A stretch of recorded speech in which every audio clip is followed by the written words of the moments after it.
the moonlight, through the ancient boots, it's the style of life. With every bird escaping shadows fly.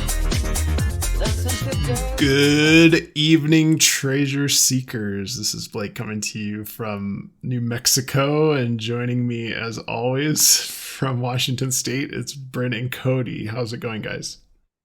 You switched it up. You didn't say coming to you live. I'm thinking about a lot of things right now with this box, so I'm a little distracted if I'm off my game here. This one's your bread and butter. More or less. At this point, I mean, all of you can now see how long this episode is. Obviously, we do not know at this point, so we'll see. This could be a long one. One take, no editing. Correct. Yep. As usual. All right. I guess we're ready to dive in, unless there's witty banter you want to do. Oof. I think we probably should just dive in on this one. All right. Let's get started. Sake. So this is their Treasure Inside, the unofficial podcast. This is one of our bonus episodes. So every 6 chapters that we get through in There's Treasure Inside, the Lion's Share, Part 1, we break it up a little bit and we do one of the Part 2 boxes as a bonus episode. So we've already covered the Pokemon box, was our last bonus episode. And the Forrest Fenn box was our first bonus episode. So today we'll be covering the third Part 2 box of There's Treasure Inside, which is the Past and Future box.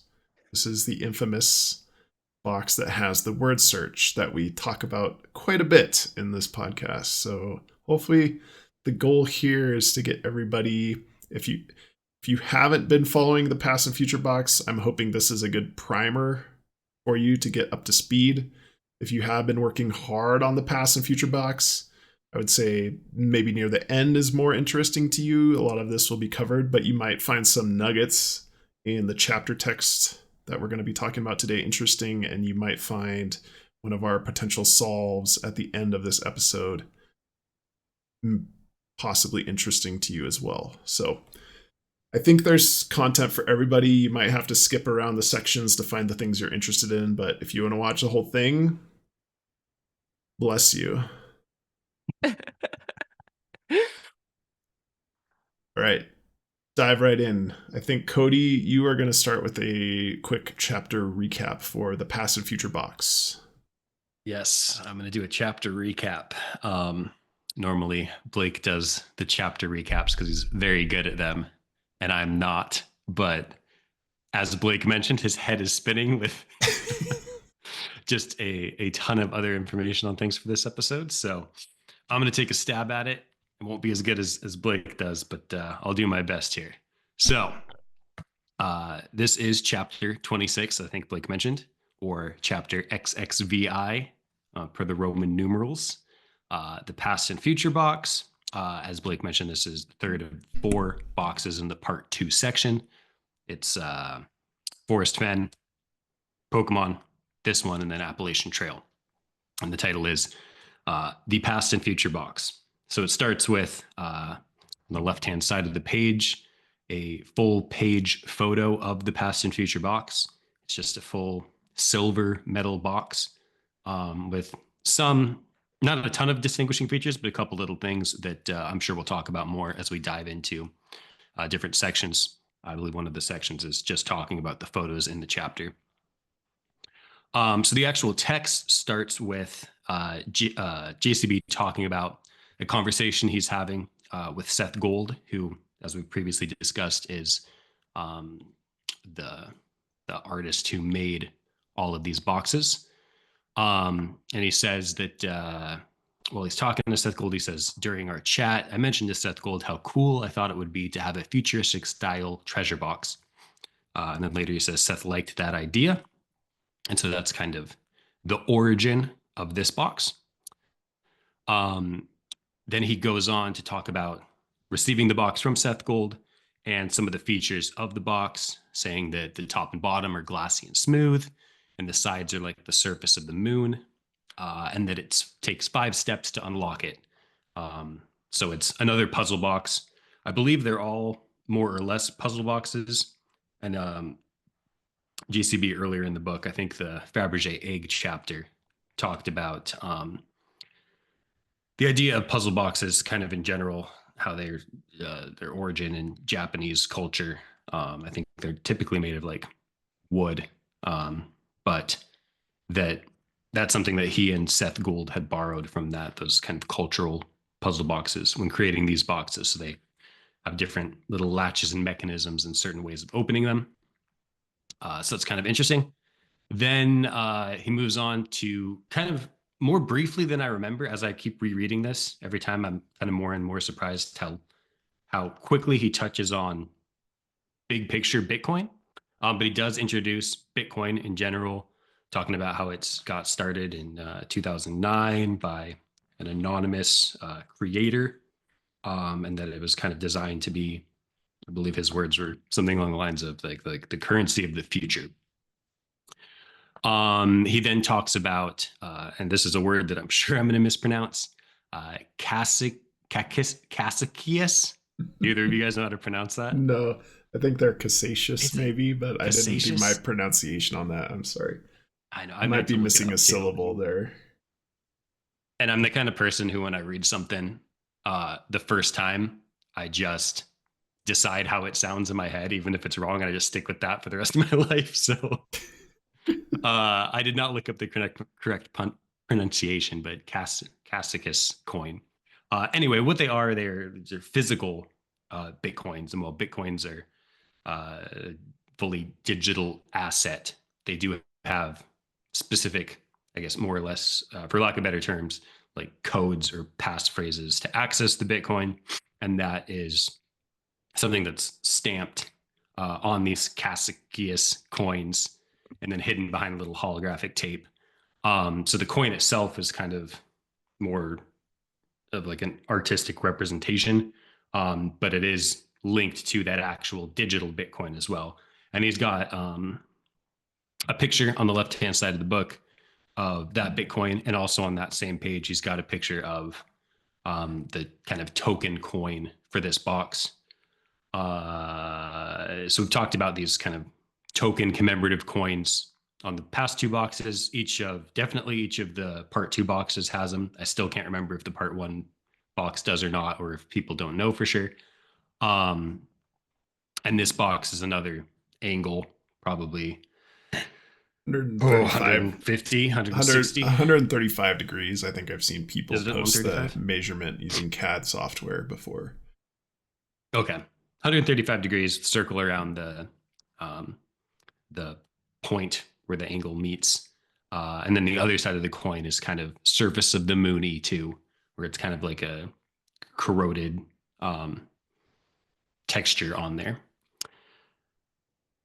Let's see here. He also mentions later after the talking about the Cassicius coin.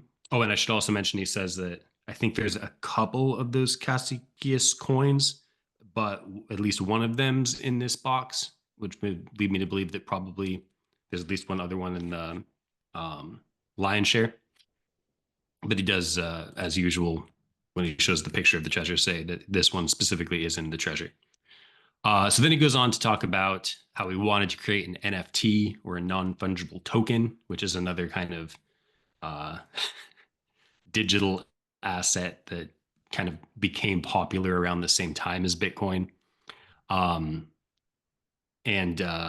he said he wasn't confident in who would be like the most reputable NFT dealer at the time when someone's discovering one of these boxes. So he calls it like an optional technological treasure, that when you contact him after you find the box, he will also create an NFT out of the one of like the main photos of the box, so that you like own that. And I've heard of NFTs before, and it's confusing. Yeah, my understanding of NFTs, and I could be wrong here, is that they became popular quite a bit after Bitcoin's invention, and a lot after the invention of a lot of new cryptocurrency types. Because basically it's a way to it's a way to put information on a blockchain, such as an image, so that it's there permanently, and you can identify it as yours if you actually go into the blockchain record and see your code in there. That would represent your thing. So I think it happened after. I'm not sure. Like, I guess I could Google when NFTs became a thing or that name became popular. But yeah, I think that mention of NFTs in this chapter, and unless it's part of a clue, certainly tells you kind of the timeline of when this was written, because there was a huge boon in NFT popularity for probably about a year and a half, 2021 through 2023, sometime during that time frame. And I think there's been a lot less talk about them now. I know they're still somewhat in the zeitgeist of cryptocurrency, but yeah, this is it's kind of a marker of time if he brings up NFTs, because they were popular for kind of a flash in the pan at this point. They might become popular again in the future, but I think they're after the invention of Bitcoin. Yeah, no, I think you're totally right. I think what I'm thinking of is, in my mind, because that's just total, I'm saying that very anecdotally, my own experience. I think it's more the NFTs were that flash in the pan around the time when I think Bitcoin was really getting like very popular, maybe, or at least when I was hearing a lot about Bitcoin, but that was significantly after like its invention. That was, like you said, I think, what did we just say, like 2020, right around Yeah, there, it could be something earlier like that. too. I could be way but off. Time is a vacuum. Post 2019 COVID times, it could have been pre-COVID. And I can definitely back up your statement anecdotally with my own experience of those NFTs definitely being like a flash in the pan type thing. I heard all about them, thought this doesn't make sense to me, but maybe I'm just not smart enough to really understand it. But yeah, and then it seems like they did go away pretty quickly too. But yeah, more research to do about NFTs if people are specifically interested in that. Continuing the recap, he goes on to do a pretty extensive reference to, or just discussion about the book and also movie Ready Player One. And the Ready Player One text in this chapter, I was looking at it, and it is like a third of the chapter, so it's pretty substantial. It starts by kind of describing the story of Ready Player One, which is kind of takes place in like a futuristic VR world.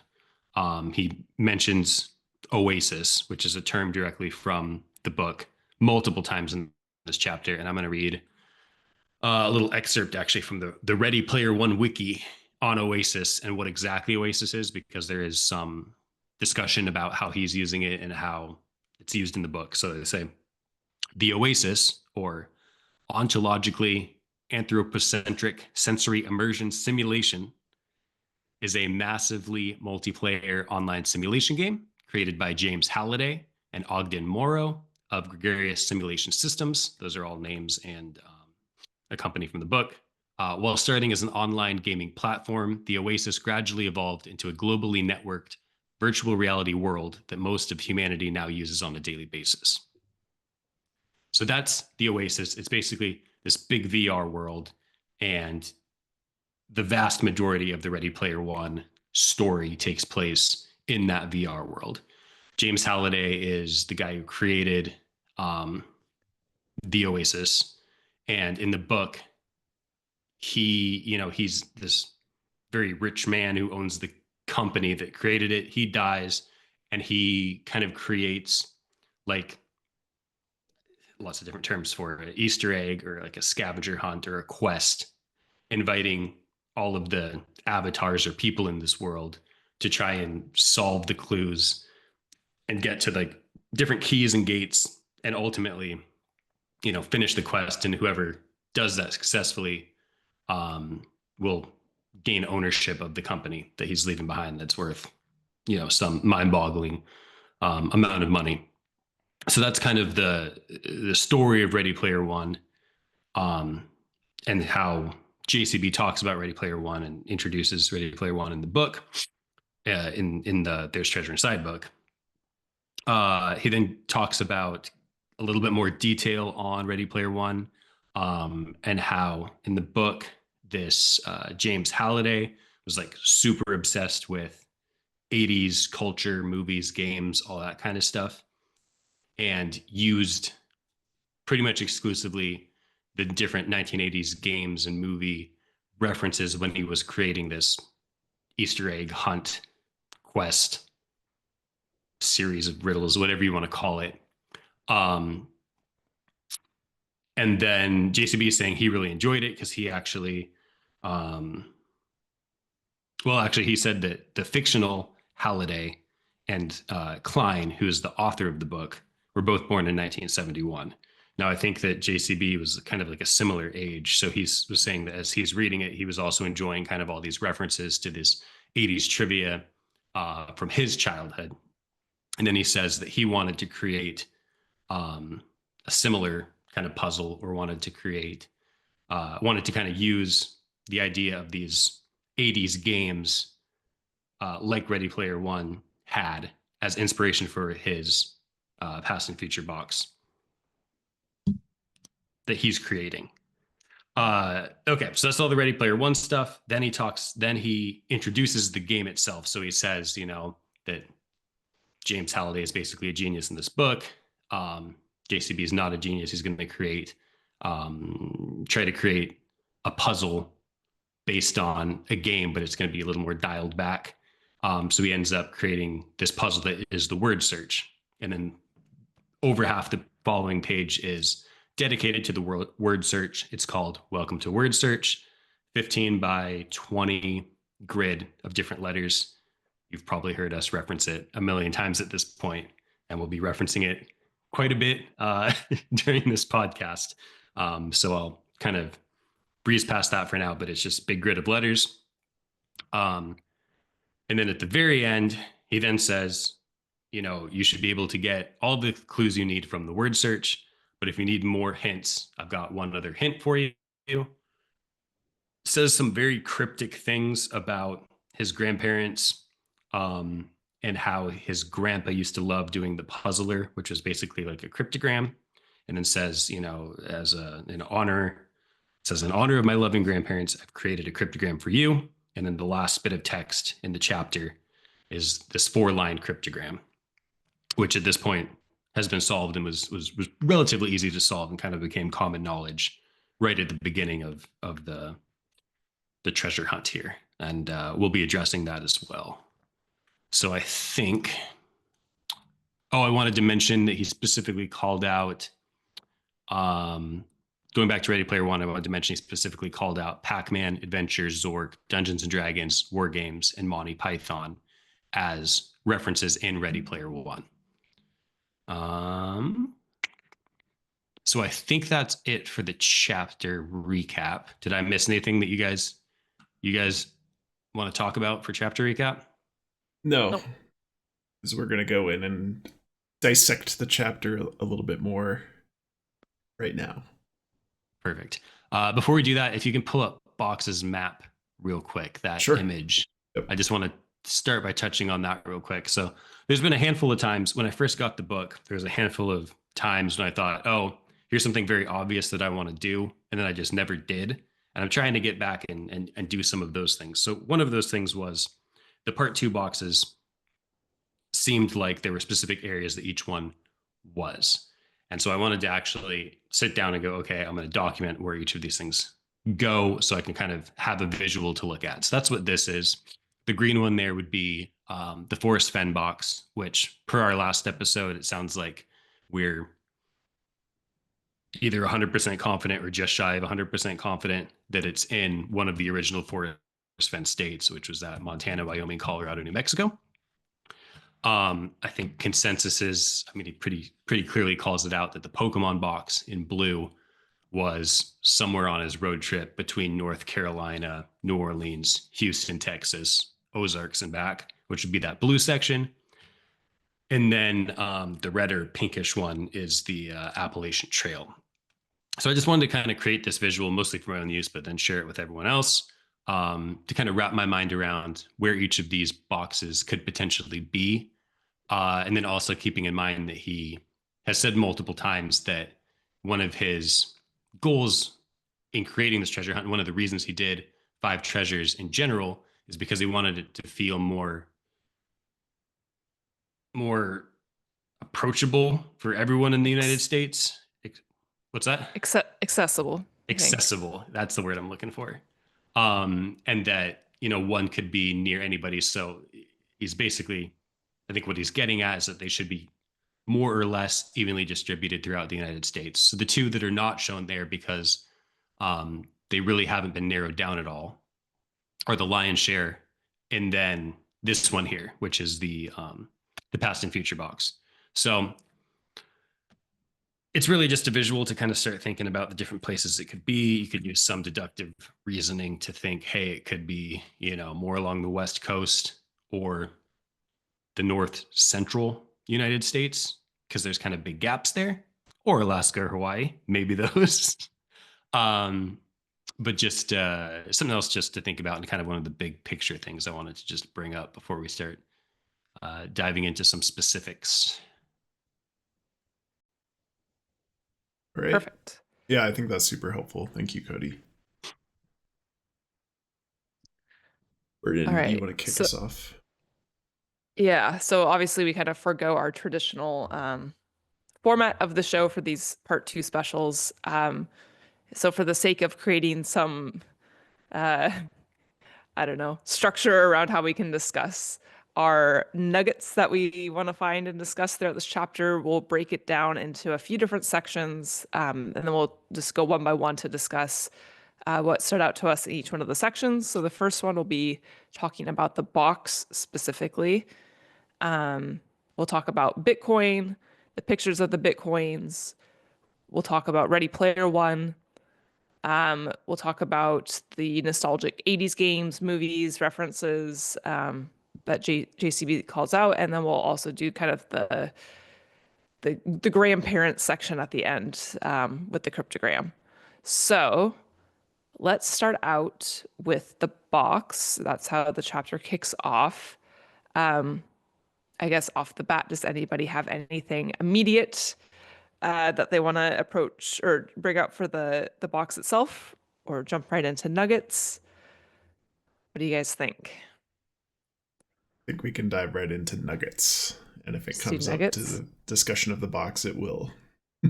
Perfect. I can start. One that's been brought up quite a bit in the first couple, well, the exact first paragraph is some odd wording with how he describes Seth Gold.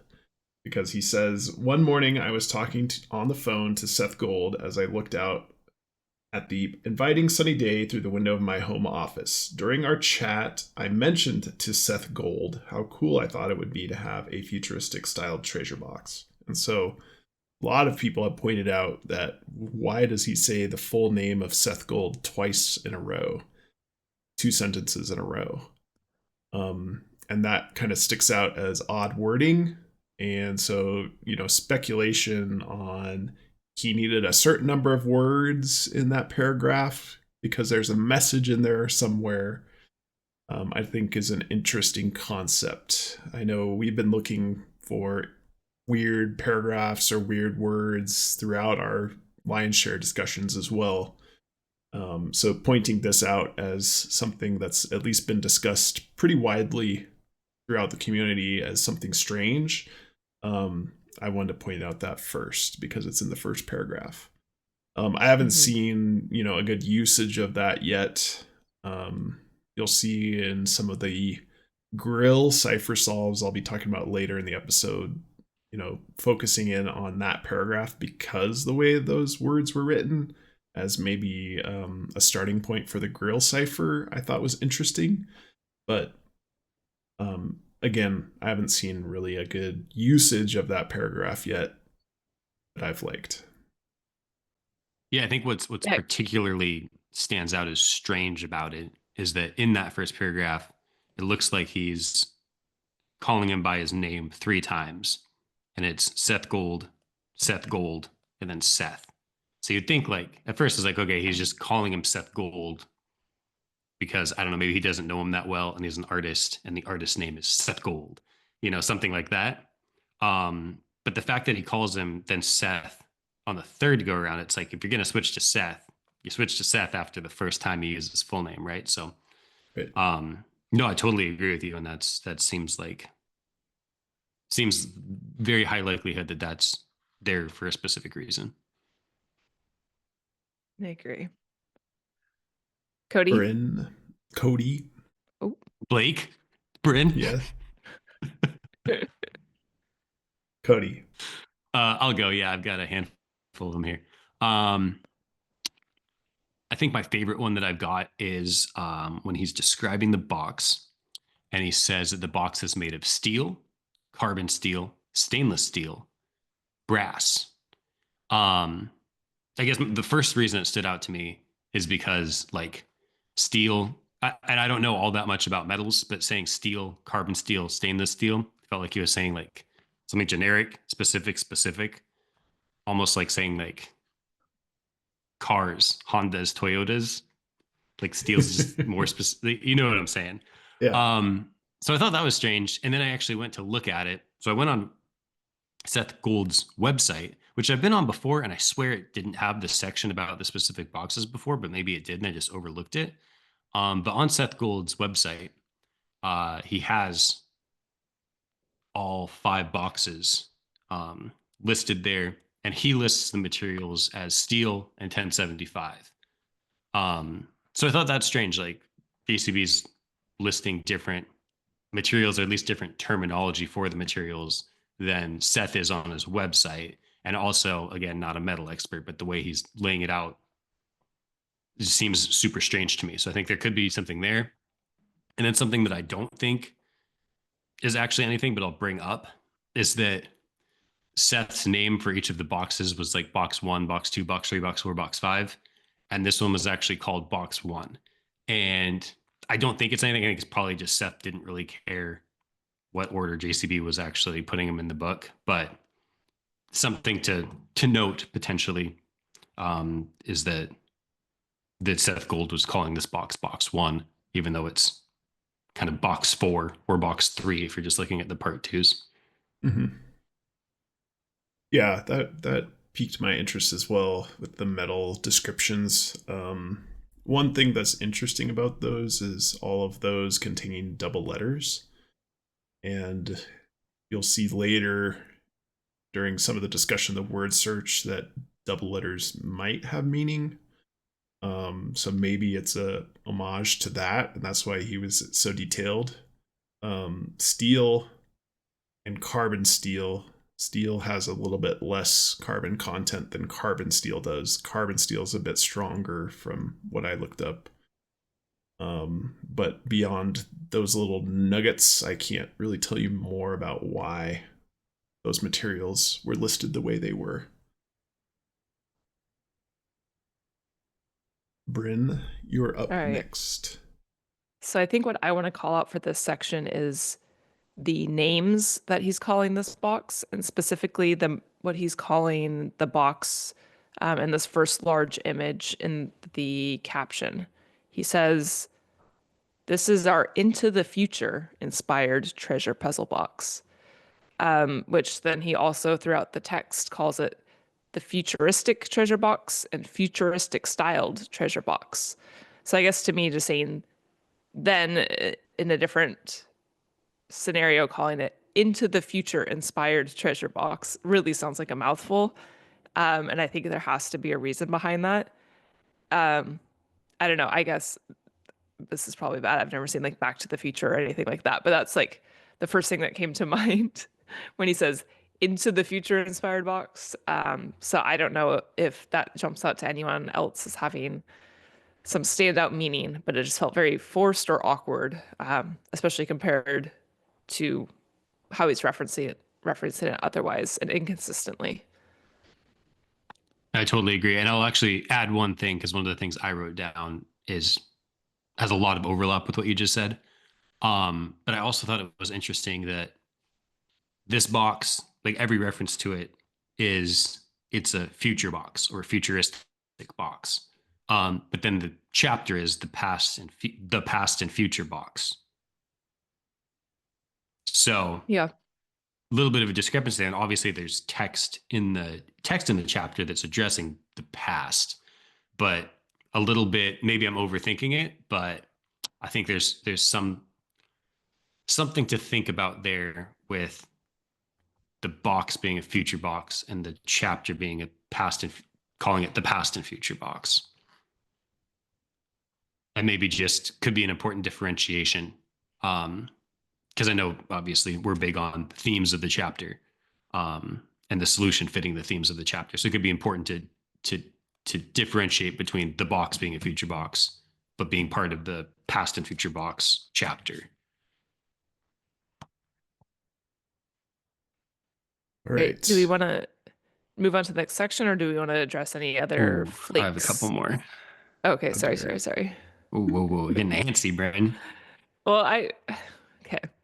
Circle back to Blake.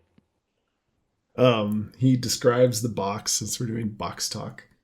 He describes the box as an undulated texture that appears not unlike the surface of the moon. And so the moon is mentioned. Well, maybe it's only mentioned once. I can't remember if the coin. So the commemorative coin, the back of that has the same texture, let's say, as the sides of this box. And certainly the back of the commemorative coin looks like a moon-like surface as well. So thinking about how we can incorporate the moon theme into this past and future box, I have not really seen much discussion of what that means. If it's a real theme that we need to pay attention to. And it could be just a passing comment that's what JCB thought it looked like when he first received the box. But I haven't seen really any incorporation of the moon theme in any of the solves I've seen. I personally think the moon, I think it's going to be significant in how it comes into play, but also it's also interesting that I think the sun is also being called out here. He starts out the chapter saying it was a sunny day, inviting sunny day, and then he talks about later at this introduction, about the sun reflecting off the box or something like that. So I think there is reason that he's calling out sun and moon here as well. Cody? Yeah. I'm big on some sort of celestial or spacey clue, either in this one or Lion's Share. But the fact that he does, kind of specifically call out the moon in this one has me interested in it potentially being part of this one. Anyway, yeah, I'll go on to some more here. I've got this one's a pretty straightforward one, but he says, I imagine this box might harbor a technical treasure or two. I thought the use of the word harbor was a little out of place. And then also, obviously, harbor would be could be tied with a geographic location, and kind of for one word, it would be a fairly limited geographic location, right? Because I have to be on a coastline somewhere. So I thought harbor was a strange word. Interesting. Mm-hmm. Yeah, I did not pick up on that. Bryn, do you have other ones? Yeah, my last one, he talks about he wanted to quickly dispatch it quickly somewhere I love, which I think has two parts. The word dispatch felt interesting, intentional, trying to dissect what that means in the context of the theme of this chapter. And then somewhere I love is also just, of course, a reference to where he's hiding it.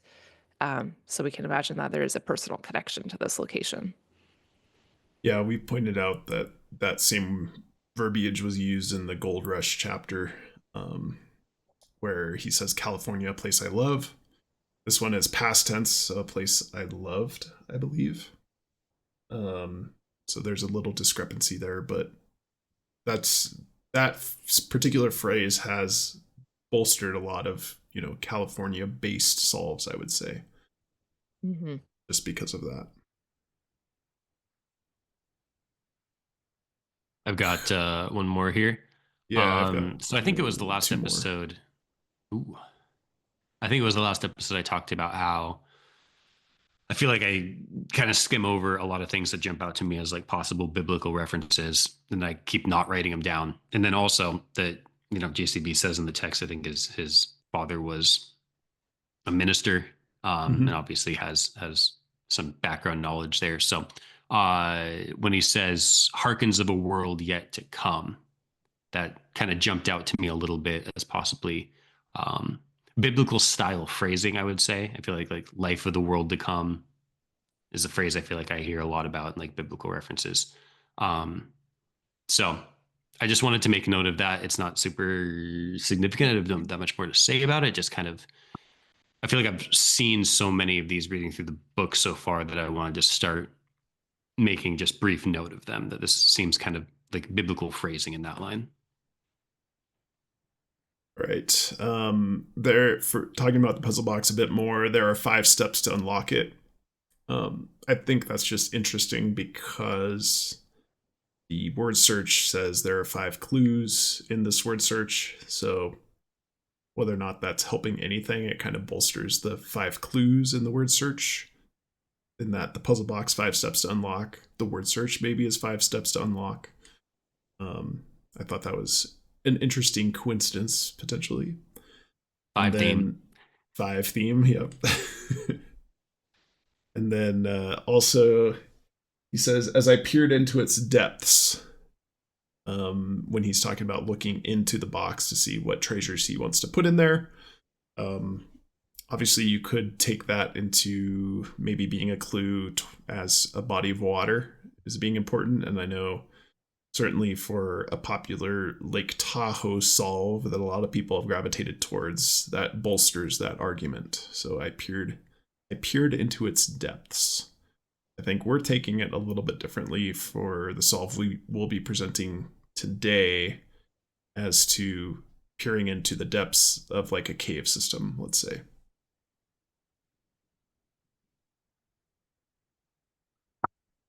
All right. That's all I got. Next. Ready for the next section. We'll move into the Bitcoin discussion of the Bitcoins, and then also this includes the pictures of the Bitcoins themselves and also the commemorative coin. Anyone jumping to go first? When talking about the Bitcoin, talks about how Bitcoin is mined. You basically solve the new block equation. And so there's some interesting ideas associated with, again, back to the word search, using the word square in there, and maybe using blocks of letters that have anagrams in them as a methodology for solving. I'm not too keen on that particular one, but I thought it was worth a mention. Cody? Yeah, the one that jumped out to me the most was actually the caption on page 224 that's referencing the commemorative coin. And the caption says, "This picture more easily allows you to see the textured steel on the back of the coin." And I thought that was like a pretty clear way of him specifically drawing attention to that texture on the back of the coin, which could bolster the possible moon ties idea. Yeah, it just seemed like he was kind of going out of his way to like to show the back of the coin and draw your attention to it. Yeah, I personally think it's very important. I guess kind of the argument against that could just be calling out, kind of artistic detail from Seth's work, referencing this to the treasure box itself. But yeah, I think this is a very important feature. One quote that I picked out, this was talking about Bitcoin keys. Private keys are numbers that can be written down. So, like, of course we can write down numbers. Why is he calling out that we can actually physically write these numbers down? And stands out because when we do get to the word search, we will find that there are a series of numbers that need to be, we need to figure out the meaning of all these numbers. So the numbers seem to be very important throughout this chapter. And why is he referencing writing them down? Yeah, that was one of mine as well. I like that a lot. It's the first time I've actually picked up on that particular quote and looking for the nuggets in the chapter text. But yeah, I think that's some hint as to we need to write the numbers in the word search down. And I think there's been a lot of approaches looking for GPS coordinates. I haven't really seen, too much of a solid solve on those. I think there's been some people that have been able to get potentially Lake Tahoe coordinates out of that, but I guess I'm not particularly convinced about that. But yes, write the numbers down. And I think one thing in our solve that's fairly weak is how we're using the numbers. So this might bolster us a bit if we can figure out a better way to use those numbers. Yeah, Blake, you want to keep giving some of your nuggets? Yeah, I don't know if I have too many for this section. I guess next one I'll point out is the NFTs, the non-fungible tokens that we were talking about earlier. And this is not my own idea. It's something I've seen on the Calazar's Discord. But NFT or NFTS is also an acronym for the National Forest Trails System or National Forest Transportation System. So potentially using that NFT along with some of the numbers in the chapter, potentially the 68 out of 70 as the quality, the MS quality of the Cassatius coin that's in the treasure, or using other numbers in the chapter might lead you to a National Service Transportation or National Forest Transportation System road number. That might be a clue as to a location of the treasure. I like that.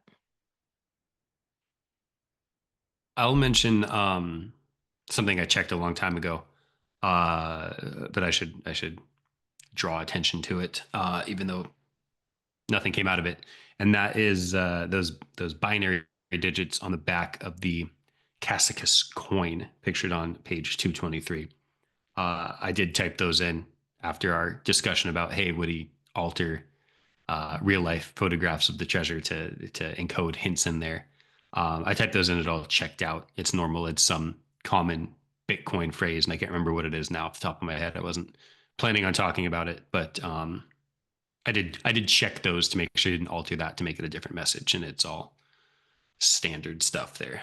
Yeah, I think it's something to do with too big to fail or something that it's a longer phrase than that. But yes, so you did check out that was the message on the Cassatius coin. I did, yeah. Thank you. You're welcome. I would like to call out him talking about Bitcoin mining, and the quote that he uses is, while this might at first seem confusing, it's actually quite simple. Which I think mostly stood out because he talks later heading into the word search, like, don't be mad if it's too easy or something along those lines. And so I think, why is he calling out that this is actually quite simple?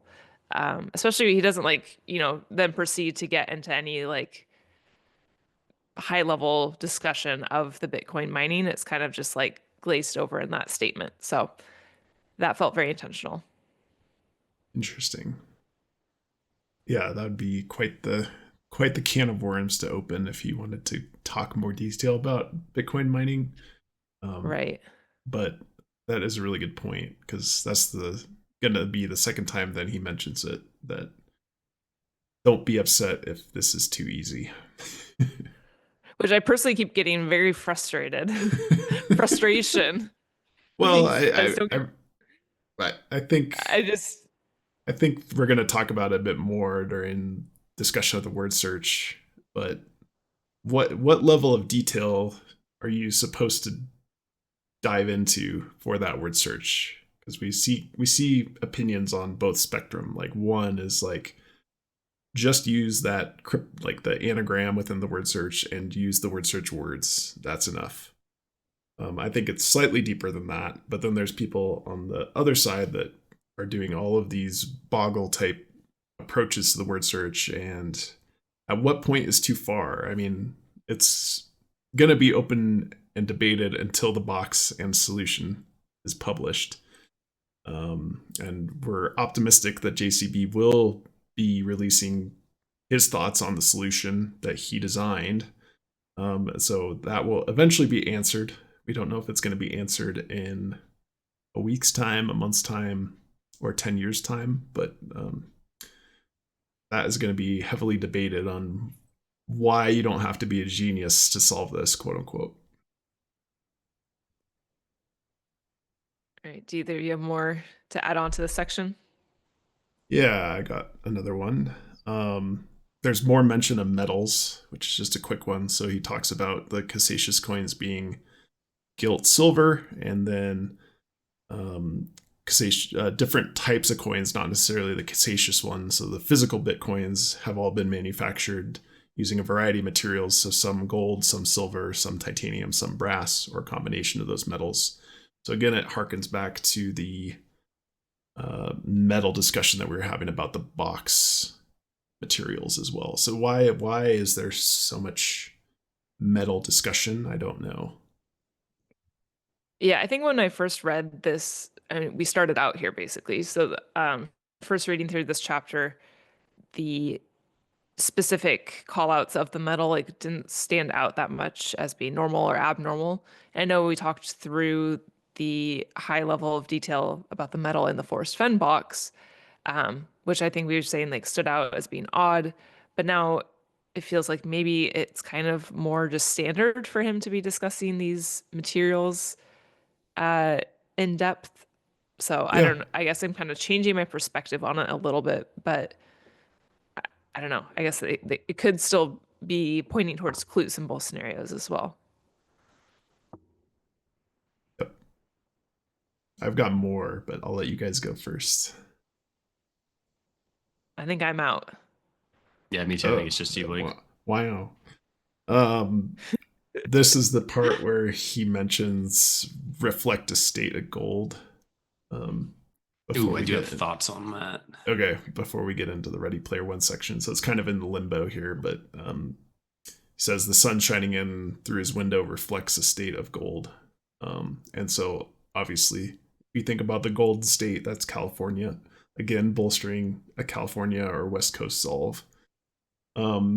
We brought this up in a previous mailbag segment, but for people that are listening to this podcast, I'll bring it up here again. There was, I think it was Scott, and I apologize for not putting in the name, but he had mentioned that North Carolina is actually considered the original Golden State because 50 years prior to the California Gold Rush, North Carolina was responsible for pretty much the majority of gold production in the United States, and all the coins and things that were minted by the United States were using gold from North Carolina, where there was the original gold rush. And so that is another potential thought about the Golden State is North Carolina. And I think people are potentially using that in some of their North Carolina solves for the few people that have those. But I wanted to bring up that phrasing. Cody, do you have thoughts on a state of gold? I have two thoughts. One of them is I'm a little skeptical of the original idea of that portion of the text being a hint for it being in California. And the reason that I was originally skeptical of that is if you read the chapter in its entirety, he starts his whole narrative with him being in California at his desk, and then says that as he's looking at it sitting on his desk, it's reflecting a state of gold. And so it seems weird to me to be like, okay, if you're trying to hide this hint about California, are you really gonna, have this cryptic California hint directly in this chain of thought that starts with, hey, I'm sitting at my desk in California? So it just seemed kind of like a strange choice if he was really trying to hide the California hint in there. Now, that's not to say both can't be true. It just kind of felt a little bit strange to me for him to do it that way if that was his intention. The second thing I was thinking of is, So the full quote is, as I was writing this book, I would often look at our futuristic styled treasure box as it sat in my office. Its surface would reflect a state of gold from the sunshine through my window. So he's talking about sunshine hitting this box that's all silver and reflecting a state of gold. Hmm. Wouldn't it not be a gold reflection? And maybe I'm thinking too much into it, and he's just like wants to say, "Oh, it's the sunshine itself is gold." I think this is where I get myself in trouble with like thinking about everything as though it's a logic puzzle when it's really just a guy writing a book about it and using standard terms for things. But my thought would be that sun hitting a metal box would be like a white or silver reflection. I mean, I think it's just an additional argument that that state of gold is a clue. Whether or not Mhm. it's California, North Carolina, I think it is meant to be there as a clue. So I think we're all agreeing there, maybe Yeah. just in roundabout ways. On your I'm first disagreeing point, more difficultly. on your Being more first difficult.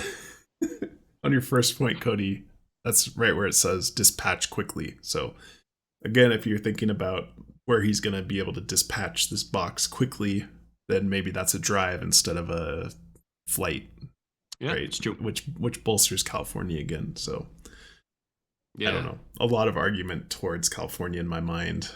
But I think that's a good point that I hadn't really thought about is why would he make California more cryptic and then make a more obvious clue here potentially? Yeah. And maybe it's because it's don't be upset if it's too easy. Yeah. It just seems like it's two very different levels of crypticness that would just then at that point both point to the same place. So Mm-hmm. Mm-hmm. But I think the chapter also kind of leans in that way later when we get into the puzzles themselves as well. So I don't think it would be out of character for this chapter, I guess, specifically this one. All right. Blake, did you have any others? Yeah, I got one more. When looking at the Bitcoin, the physical Bitcoin, it got graded by some company as MS68. And the MS68 scoring, that means mint state, is the classification system, and it ranges between 60 and 70, 70 being the best, 60 being the worst. This particular Bitcoin got a score of 68, but the mint state was interesting to me as a acronym. And if I think about the mint state, there is no United States state that's nicknamed the mint state. But if you were to associate mint with some state, pop quiz, what would you associate that with? Mm. Massachusetts. Why? I don't know. You put us on the spot, and I'm guessing they both start with M. They both start with M. That's it. I bet you have a better reason for the I would argue that if I were thinking about the mint state, I would think about maybe like a mint juleps, which is associated with the Kentucky Derby, and would point me towards potentially a nice confirmation bias of Kentucky. I was gonna say it sounds like confirmation bias. Interesting. Anyway, You had a few too many mint juleps before coming up with that one. I like it. Yeah, Give it the confirmation bias. Maybe more realistically, you could look at what states have treasury mints, for example, and the MS score of 68 for this particular digital Bitcoin, like Jon Collins-Black has no control over what MS means, right? So this is a real stretch, I would say, but I thought it was interesting that MS means mint state. Yeah, the only thing I would point out as possibly evidence against that theory is, like you said, he can't pick MS, but he could, as part of his research, discover that this coin that he wants to include has mint state on it, and then use that as part of the his breadcrumbs that he's leaving for us to find. That being said, I think if he was going to do that, because it's such a stretch, he'd probably want to take the opportunity to call out MS when he's talking about it in the text, and he chooses not to. So I think if there was a MS clue, it's so far removed that he'd want to draw attention to it by saying, this got assigned a quality rating of MS 68 out of MS 70, instead of just saying quality rating of 68 out of 70 and ignoring the MS part in the text itself. Right. I'll counter argue why he pointed out the quality rating in the first place, then, if it's not trying to draw attention to that being important. Yeah, that's true too. Counterpoint, he's kind of been consistent about talking about quality ratings, particularly of the Pokemon cards, with maybe no meaning associated with that too. So I like to argue against myself here, but Yeah. I guess I feel like calling out the quality ratings is just kind of hand in hand with acquiring these treasures. I would imagine, like, as he was immersed in this journey of acquiring all these things to hide, Yeah, definitely. these quality ratings were probably just like a significant part of his journey to do that. And he wants to call out, like, he has acquired highly graded items to, you know, kind of play up the quality of the items that we'll be finding in these treasures. right. Forget that I said anything about that. No, it was all good stuff. All right. No controversy here. I think I'm done with that section. Thank you. All right, let's jump into Ready Player One. Cody mentioned that this just, like, character count wise, is a significant part of the chapter. And I think also just feels like a very critical thing to be understanding and having a good background on as we approach solves for this chapter. He recommends the book. I think Cody mentioned book and movie, but this specifically is calling out the book. We learned the hard way that the movie is very different from the book. So I think any RPO related solves will be tied to the book in this case. And I think it truly feels like a must read if you are pursuing the past and future box. So with that being said, where would we like to start with some nuggets from his discussion around Ready Player One? Thank you guys for clearing up all the mistakes in my my overview of the chapter. It's okay. You got stuck doing the overview. This which is we what appreciate. Blake normally does. He's the brains of the operation. Yeah, I don't have very many good ones here, I guess. So I'll hopefully really? rely on you guys. Yeah. God, this is the classic. Yeah. Classic. One of us always likes it, one of us synergy. doesn't for every section. Teamwork. I'll just mention a simple one, that the word oasis, which is all capitalized, OASIS, is used an inordinate a lot of times in this part of the book. That's all. And I've been using those O's for some of my Grill Cipher approaches and haven't had too much luck yet. But yeah, Oasis is mentioned quite a few times. Yeah, I remember in a lot of our early solves when we kind of came up with ideas that required like specific letters or keywords, one of the first things we always went to was Oasis or OASI as like a potential passphrase or pass key. All right. Cody. I'm gonna Bryn. I'm gonna jump into kind of a spin-off of Cody's quilt theme from previous chapter. Oh yeah, quilt theme. It's a good one. I noticed a tapestry theme, which maybe is just kind of the metaphor that he's using as he talks about Ready Player One here. But a couple quotes to reference. Smartly weaves a tapestry of 1980s references.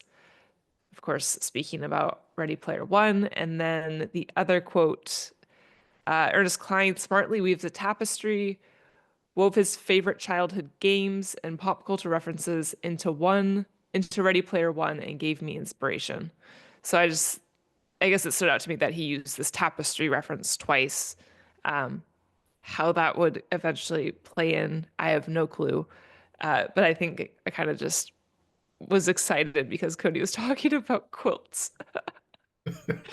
I've actually got, and it's not on our agenda to Oh, talk no. about today, but in our next episode on our agenda, I'm going to be talking about a horseshoes and hand grenades that's based off of a Discord detectives that all of a sudden is like uh, very bolstered by what you just said. And I had not caught all of those references to weaving, essentially.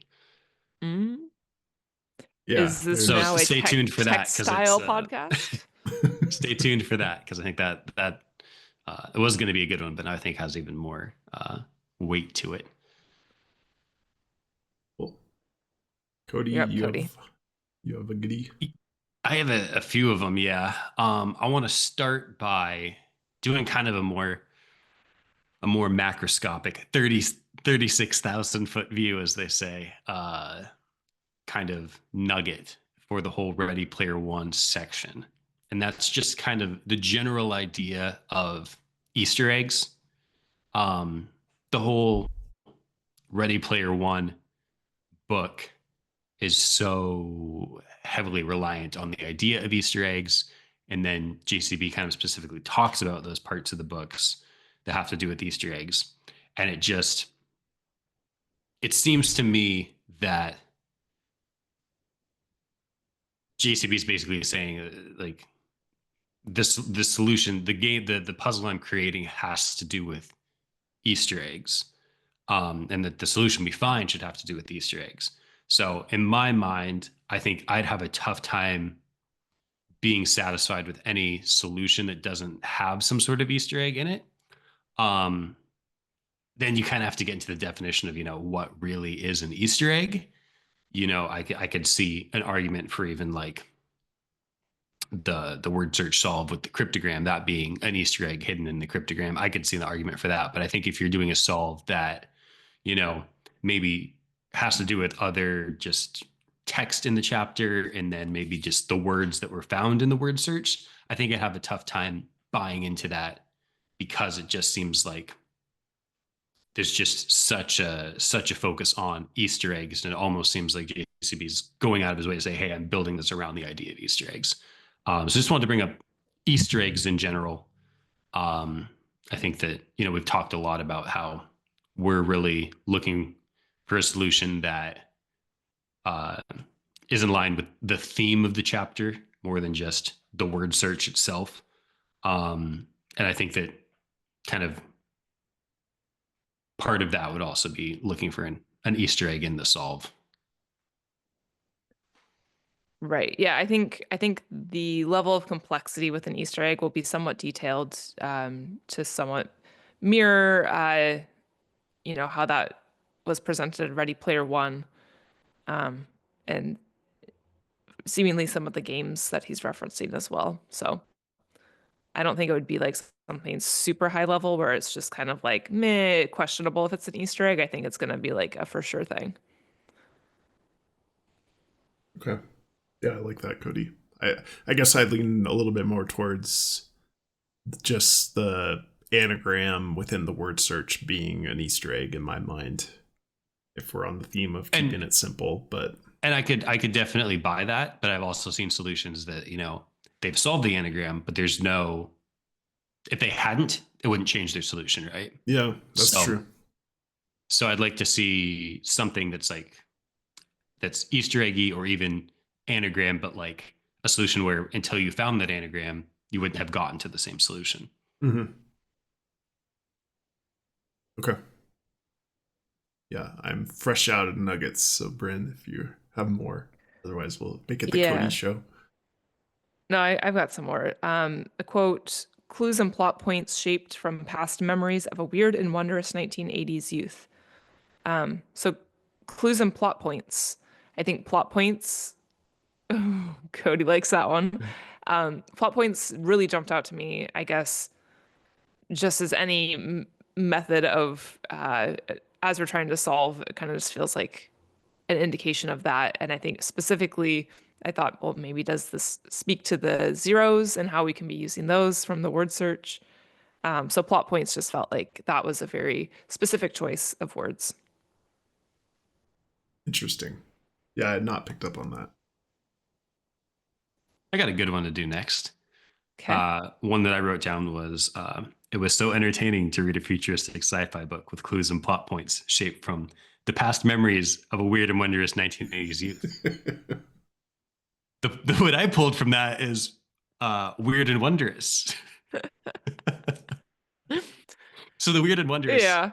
stood out to me a little bit. It seemed like, again, like most of the things I pull out, just kind of strange phrasing based on a weird and wondrous 1980s youth. So I looked into that, and one of the first things that like came up when I looked at it, like all over the place, was this weird and wondrous rocks, which is like part of fourth grade reading curriculum, fourth grade reading module, which also kind of ties into the idea of weird and wondrous youth, or he's talking about childhood. So fourth grade stuff. And then also, we know there's been a lot of references to like geological stuff and rocks and whatnot.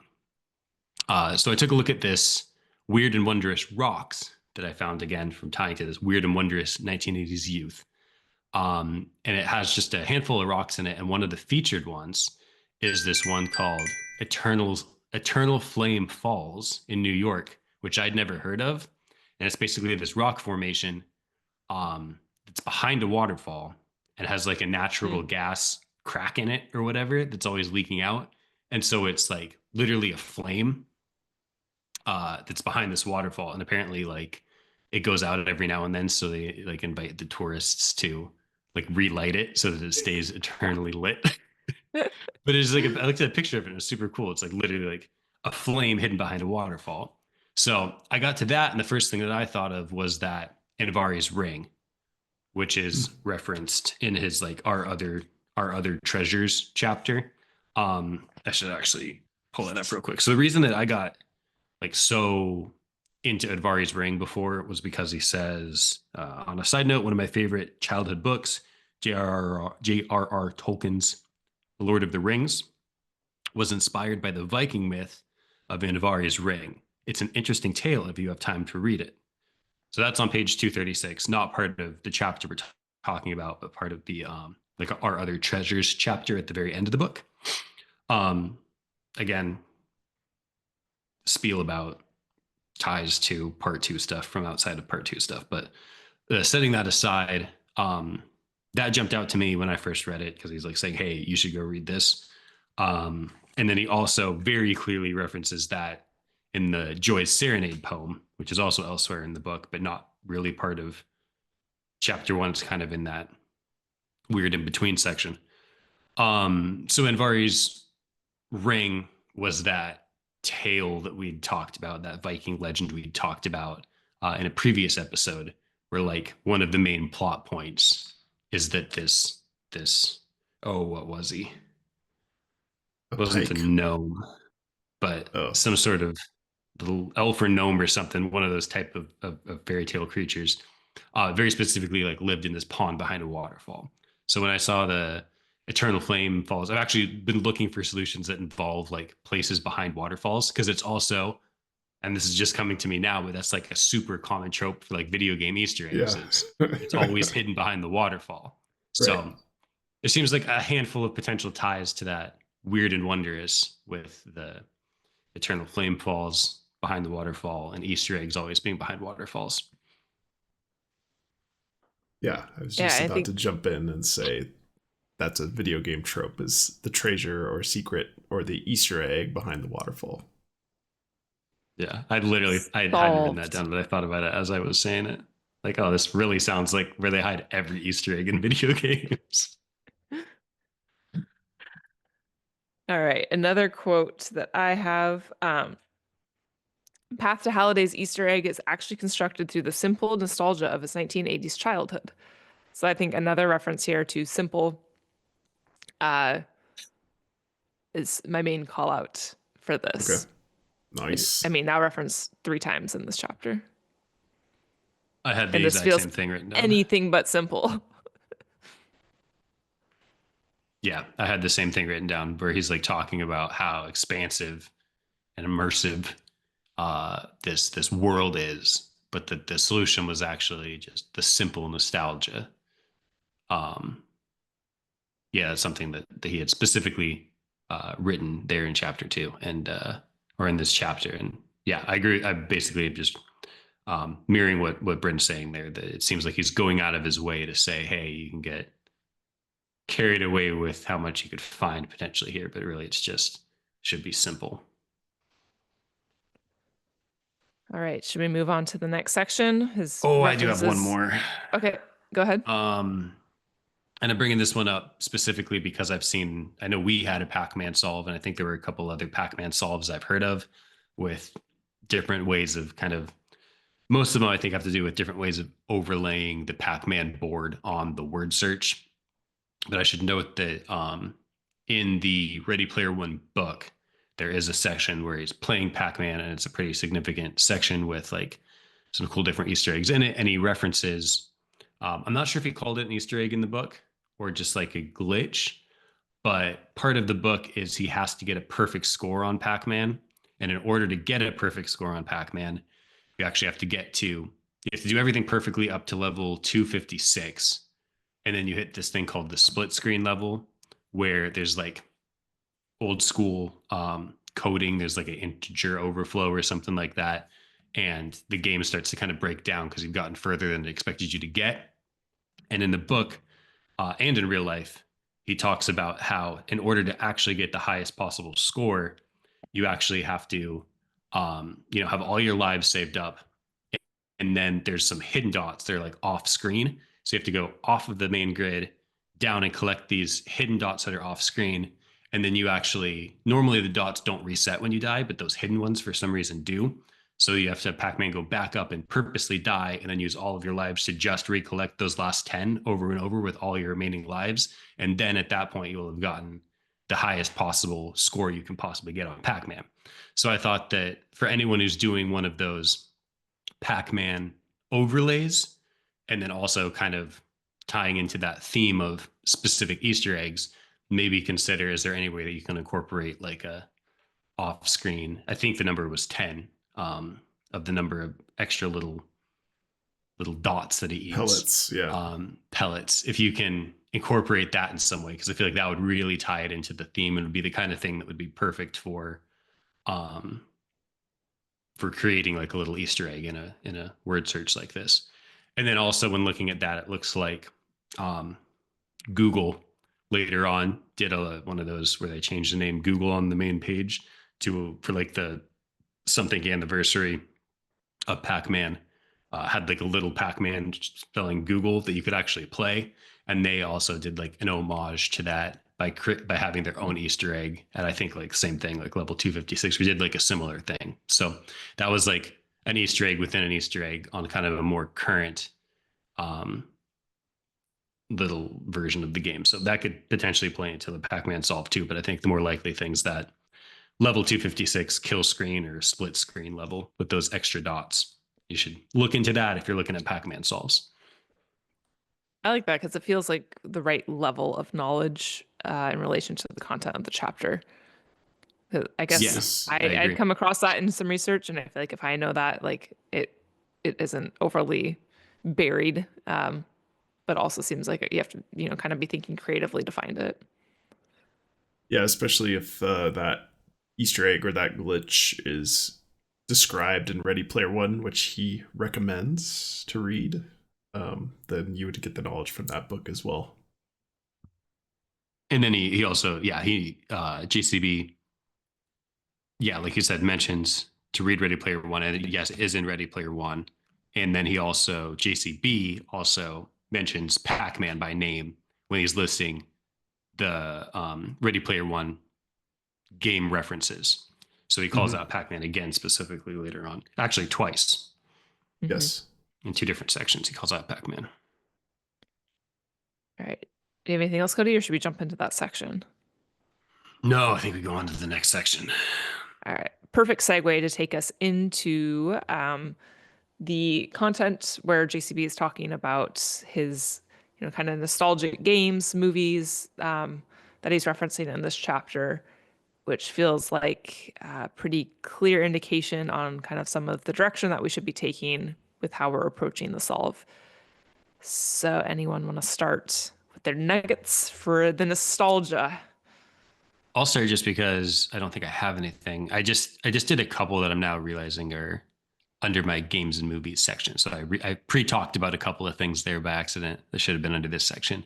And then I have a couple other things, but I think we're going to address them all in our solve later on. So I don't want to spoil that yet. So I think I'm gonna hang back on this part of the section because I already gave mine away. Okay. Blake? I'll take the softball here. It's a sentence that says, when he's talking about the game he's creating, which we're assuming is the word search, he said, "I'm pretty sure you can excel at." But it's a game I am pretty sure you can excel at.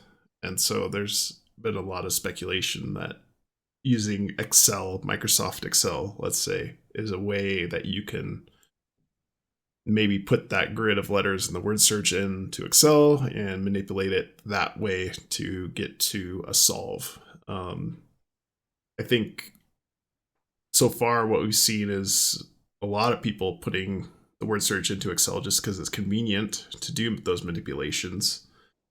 So is that as far as that clue goes, or is there some special functionality of Microsoft Excel that we haven't tapped into yet that maybe is useful for generating one of these 5 clues in the word search? This is something that I'm very passionate about with this pass and feature box. Is I think we have all just universally, it seems like everybody's like, yes, we need to put this into Excel, which fair. But I guess I've yet to see anybody solve anything within the word search where it was critical for it to be in Excel. I think if he's going to specifically call it out and that's what this is indicating that we need to do, there has to be something specific to Excel within like the functionality of the program and how we should be manipulating the word search. Or I know like there are hidden Easter egg games in Excel that people are kind of exploring early on. And so that I think could potentially be the case of, do we need to be exploring Excel Easter eggs? But I guess I just am very convinced that if he is explicitly telling us to put this in Excel, and I guess I'm not even still convinced that that's what this is a reference to, just because I haven't seen that executed at all. So I don't know. That's something that's just like really driving me crazy about this box. Yeah, the more I hear you talk about it, actually, the more inclined I am to be on board with what you're saying. And I do think, yeah, it goes back to um, is the reason that he's specifically saying something you can excel at, instructing you to put it in Excel. And there is some discussion to be had there. And I agree that it seems like there is a consensus within the community on like day one that, hey, we're doing all of our word search stuff in Excel. Um, I think my gut reaction the first time you brought this up was, well, we're doing Caesar shifts, right? And that's like so much easier to do in Excel than like on paper. Um, but kind of thinking about it in reverse, I don't think it's like so obvious that it's easier to do in Excel that it would be like something that the author, that JCB would like go out of his way to say, hey, you need to be doing this in Excel. Like it's definitely like, especially for a treasure hunt, doing like Caesar shifts, like people can just do that in a notebook with pen and paper. They think that's the historic way to do it. So, while it may be easier in Excel, I agree with you that it's not Excel specific enough to warrant like a clue where you're specifically saying put this in Excel before you start messing with it. Yeah, and maybe this is just the box that I am now the greatest skeptic of some of the approaches, but I also am, I guess, not fully convinced that the game that he's referencing that we can excel at is even the word search. I mean, I understand that that is what makes the most sense, but like I'm not close to the idea of is there another game that he's referencing that we need to identify to move forward as this game that we could excel at. All that being said, I have not put as much time and energy into this box as other people, so I could just be, not making sense. But to me, those are a couple things I get really hung up on. No, you're Yeah, making sense. I think thinking about this now, linking your Easter egg emphasis, Cody, and Excel, and one of the messages out of the word search that says "Do not tell anyone." I haven't really seen good reasoning for the phrase "Do not tell anyone," and we'll get to that when we go through the word search. But linking those three things together, going back to there is an Easter egg in an old version of Microsoft Excel that's like a clone of Spy Hunter. Do not tell anyone, to me, Yeah. maybe as a hint towards that Spy Hunter Easter egg, and maybe worth reinvestigating that, because as you said, Bryn, that seemed to be in vogue in the first few weeks of the treasure hunt, but I have not seen any further discussion about that Spy Hunter Easter egg, the little game that looks like Spy Hunter, the video game, that's built into maybe Excel 95 or some 90s version of Excel or early 2000s version of Excel. So I don't know. It might be worth going back, and there's a YouTube video kind of showing that Easter egg in Excel. That might be worth looking at with a fresh set of eyes. That's a really good point. I remember us going down that path and looking at it, but now that, like you said, we're seeing some more things kind of point that direction, it's probably a thread we should tug on again. I remember specifically looking and seeing if there's anything tied to like the just remain steady, because if I remember correctly, like control a car. I was wondering if does anything specific happen if you don't turn and just keep going straight.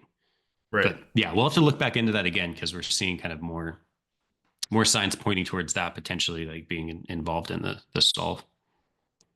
I'm glad you reminded me of that. I haven't thought about that in a long time.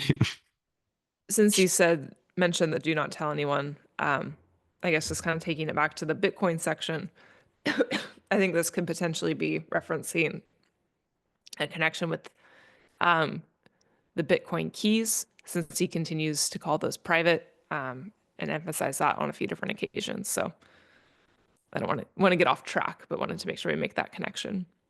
Okay. What else? I think this quote, it's on the next page. It's directly under the word search, but I think it still falls within this category potentially. You will have plenty of what you need to find this treasure box. This is that's next category. I don't think so. That's fine. It's a good transition. So plenty of what? And I guess when I say what, I think of it as within the theme of this chapter, like plenty of points. Do we need points to complete the mission, like a video game? I guess I get pretty hung up on that as well. I mean, is it just plenty of clues? Just to clarify, once you have finished our word search, you will have plenty of what you need to find this treasure box. So it's in reference to the word search. I also had that same thing written down. Strange phrasing. Yeah. Once you've finished our word search, you will have plenty of what you need to find this treasure box. It seems, there's just, I can think of like 10 different ways I would phrase that before I'd ever say plenty of what you need. Unless there's, like you said, something specific that we need that's not standard, I guess you'd say. Like something different than just a solution to a hint, but like something more specific than that. Yeah, I think it's going to tie into like a specific video game. And once we can figure out that connection, it will make a lot more sense. All right. So, okay. I guess I kind of broke our system here. I guess I moved ahead. So we can move ahead then to after the word search. We have the section where he talks about his grandparents. Yeah, so I'll start and say there's been a lot of discussion about kind of the cryptic nature of the second part of the grandparents paragraph. So talks about his grandpa doing the newspaper puzzler, which is like the cryptogram that's at the bottom of the page. And then they say perhaps The only thing my grandfather enjoyed more than this riddler was counting the vehicles that passed in front of his yard. Grandma and Grandpa would sit down in lawn chairs and tally all the traffic, as happy as if basking in the heavens. And so there's a lot of speculation of why, and we've discussed this before, why they don't mention what type of vehicle this is. Because it would be easy to think that this is like you're sitting in your front yard tallying cars that go by. But it doesn't say that. It says vehicles. There's two opportunities to say cars here. The first is counting the vehicles that pass by in front of his yard. And the second is Grandma and Grandpa would sit down in lawn chairs and tally all the traffic. So it's vehicles and traffic instead of using cars and trucks. So does that mean it's, rail cars? Does that mean it's aircraft? Does that mean it's regular cars and trucks? Why is that so cryptic? It doesn't make sense to me. I guess when I picture this scenario, I picture them counting cars, trying to get on a ferry, like figuring out where the cutoff is going to be. I don't know why. That's just what comes to mind. And I don't know. Now that Cody mentioned harbor, maybe. Boats. Okay. But also, I guess I hadn't really thought about airplane traffic, like you just said, which maybe ties in with basking in the heavens, kind of looking upward at the sky. So that's, I think there's just so many different directions to take that. It's tricky. Yeah, I don't love anything I've heard so far because it seems like so purposefully cryptic that it's going to have like a very metaphorical, but ideally just like a light bulb moment kind of answer. And I haven't seen any kind of light bulb moment kind of answers. The one that stood out to me, like my leading theory that I've heard people come up with is like train rail cars. And the only reason that that's kind of ahead of any of the other theories I've heard is just because it seems like something people actually count. Like people will sit and wait for trains and actually count the cars. I think if you saw grandparents sitting anywhere else and like counting cars driving by on a road, you'd think they're insane.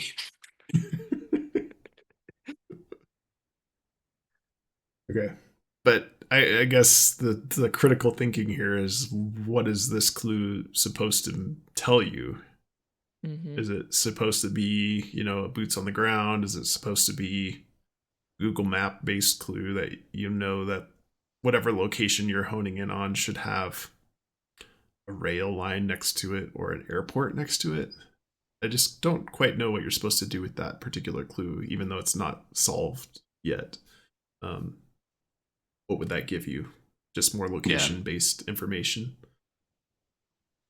Yeah, I totally agree with you. And it's another one that kind of makes my head spin a little bit because I think out of everything I've read so far, this is probably the most like densely cryptic paragraph I've read. Like I think there's like 3 or 4 distinct things in there that seem like they could be metaphorical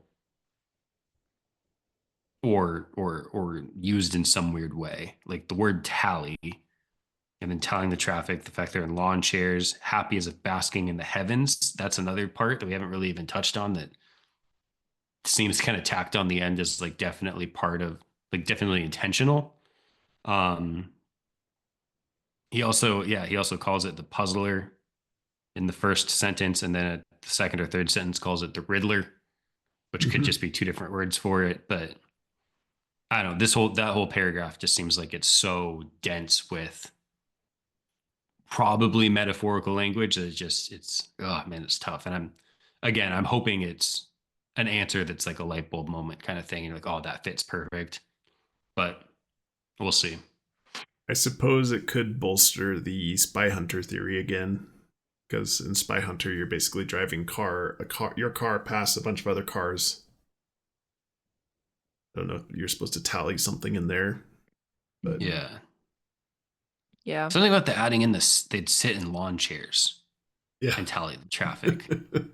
Like even if they just said they'd tally all the traffic, it's like that seems like it could be a very like a metaphor for a lot of things. But then the adding the sitting in lawn chairs thing, it's like you're either making it a worse metaphor by adding sitting in lawn chairs, or there's a specific reason for it.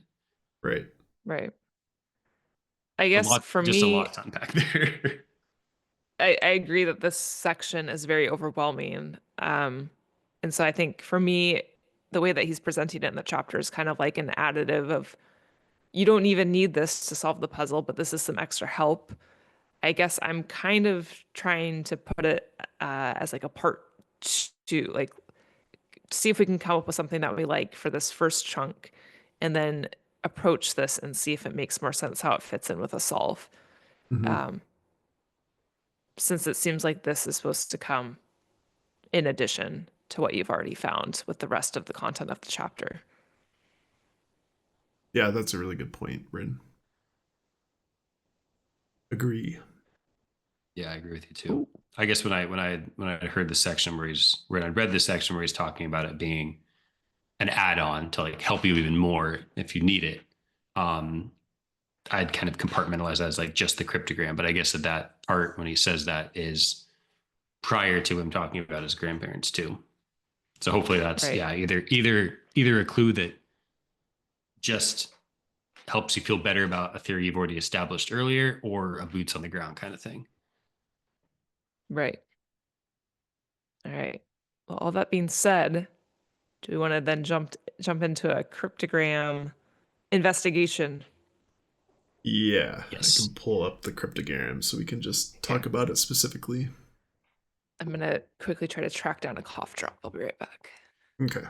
So yeah, the cryptogram at the bottom of page 225. Sorry, I think it's 226 in the updated version. Is a 4-line poem, let's say, that was pretty quickly solved by just either treasure hunters or by tools that you can use online to help you solve cryptograms pretty easily. So I have a picture of what the initial text was at top here, and then we have the translated cryptogram at the bottom. It says, from rock to field, from strong to stream, past tree and posts to forest green, arrive you now where beauty sheens, it's under, over, in between. And I think this is widely accepted as a correct translation of the cryptogram. I haven't really seen alternatives that have been widely accepted at this point. So I'm fine with following this cryptogram as is, in my opinion. I think, in my opinion, it's probably boots on the ground type information. I don't know if you have other feelings about that, Cody. No, I would lean towards it being boots on the ground information. And real quick before we say that, I just want to touch on, you kind of mentioned that it's on page 225 in like the first edition, I think 226 on later editions. That is something that he had posted on his website under like the frequently asked questions section, saying that's a mistake, that's not a clue. So if you see 225, 226 and get excited, that was just a genuine typo, and it's been fixed in later editions, I believe. Bryn, you have the third edition, right? So let's say 226 on yours. Yeah, it's printed clearly. So then going back to the cryptogram itself. So my thought is there's some things in there that I immediately just want to like kind of hearkening back to some Forrest Fenn stuff that I just want to like go, okay, I'm not even going to try for this because it's just too vague. Like rock, field, stream, tree, forest. Just like that's not going to help me narrow anything down unless it's just boots on the ground stuff. So there's a couple of words that stand out to me as like, okay, maybe there's some information in these. And one of them is the use of the word strong, from rock to field, from strong to stream. When I first solved or used tools to solve the cryptogram, I thought that one was a mistake. I was like, oh, they're just plugging in strong, but that can't be right. But it, looking into it more, it definitely seemed right. Especially since that's one that's not a rhyme. So he basically could pick whatever he wanted to use, whatever word he wanted, and he chose strong. It just, it jumps out to me as like a much more, again, probably metaphorical, but much more descriptive word of something specific than a lot of like the rock, tree, Forrest kind of words that I just don't think are going to help me unless it's boots on the ground. So I've been focusing on strong, and the other one I've been focusing on is sheens. And that one I'm a little less gung ho about because that one is a rhyme. It does seem like he's only rhyming it with forest green, and he's not rhyming it with another word that's like seems like a mandatory word. Like he could have chose something else if he didn't want to say beauty sheens. But I guess to me, the sheens and the strong are my two big takeaways for like anything to look into beyond just chalking it up to too vague to be anything but boots on the ground. So I would actually argue against you saying that these kind of landmark features are too vague, which we'll get into when we talk through our specific solve. But I think my interpretation of this is they are intentionally written in a way that is reflective of the simplicity of some of these basic original text computer games, the text-only games, that spoke in a very similar, simple way. So that's kind of my take on it. I do agree that this could potentially help with boots on the ground, but I think that basic language aspect ties in that way. I totally agree with you there. I guess I should be more specific. I think it's too vague to do like anything productive like on Google Maps with Right, the right, right. field strong stream. But I do think that there's other things to be found there. Okay. Another thing that I just feel like I'm complaining about a lot of things here. I guess I'm continuing to get hung up on the cryptogram being here for the sake of the cryptogram. Like, where else in the book are we seeing anything that you can just like solve it relatively quickly and just be like, okay, check, we got that, let's move on. It seems like, yes, there is a certain aspect of that to a very high level part of the word search, but outside of that, this is the only thing that we've seen in the book where you can just like quickly solve it and get, confirmation that you have it correct. So I think the sake of the cryptogram here was going to be really important in tying into the grandparents section, and also just kind of with him calling out it being the puzzler versus the riddler. I think there's a lot more to the story for why it's here than just the outcome of it. Yeah, I would totally agree with you that him encrypting this, his intention was not to make the solution to the cryptogram difficult to find, and that the output text from the cryptogram is basically on par with like part of his Forrest Fenn poem, right? Where it's just more clue that he could have easily just given us without encrypting it. And yeah, I really like your take that then that plays into that whole theme of his grandparents and cryptogram riddler is part of something bigger. Yeah, I think maybe it has to do with the concept that there are ciphers associated with the word search. And so that kind of kicks you in the direction of maybe a cryptogram is a fairly simple cipher that in this case is solvable by logic, right? You don't need a big computer to solve this, although it's helpful if you want to do it quickly. And so maybe it's really there just as a clue towards the applying ciphers to the word search potentially. It's another way to think about it, even though it is an easy solve. I really like the idea that you pointed out that this is like the most tangible puzzle to solve in the whole book, that you just can see it and solve it, and there's nothing else like it in the book, I would say. Yeah. No, I do think the argument, just having it be there as a tool to point to ciphers, that alone I think feels pretty strong. Right.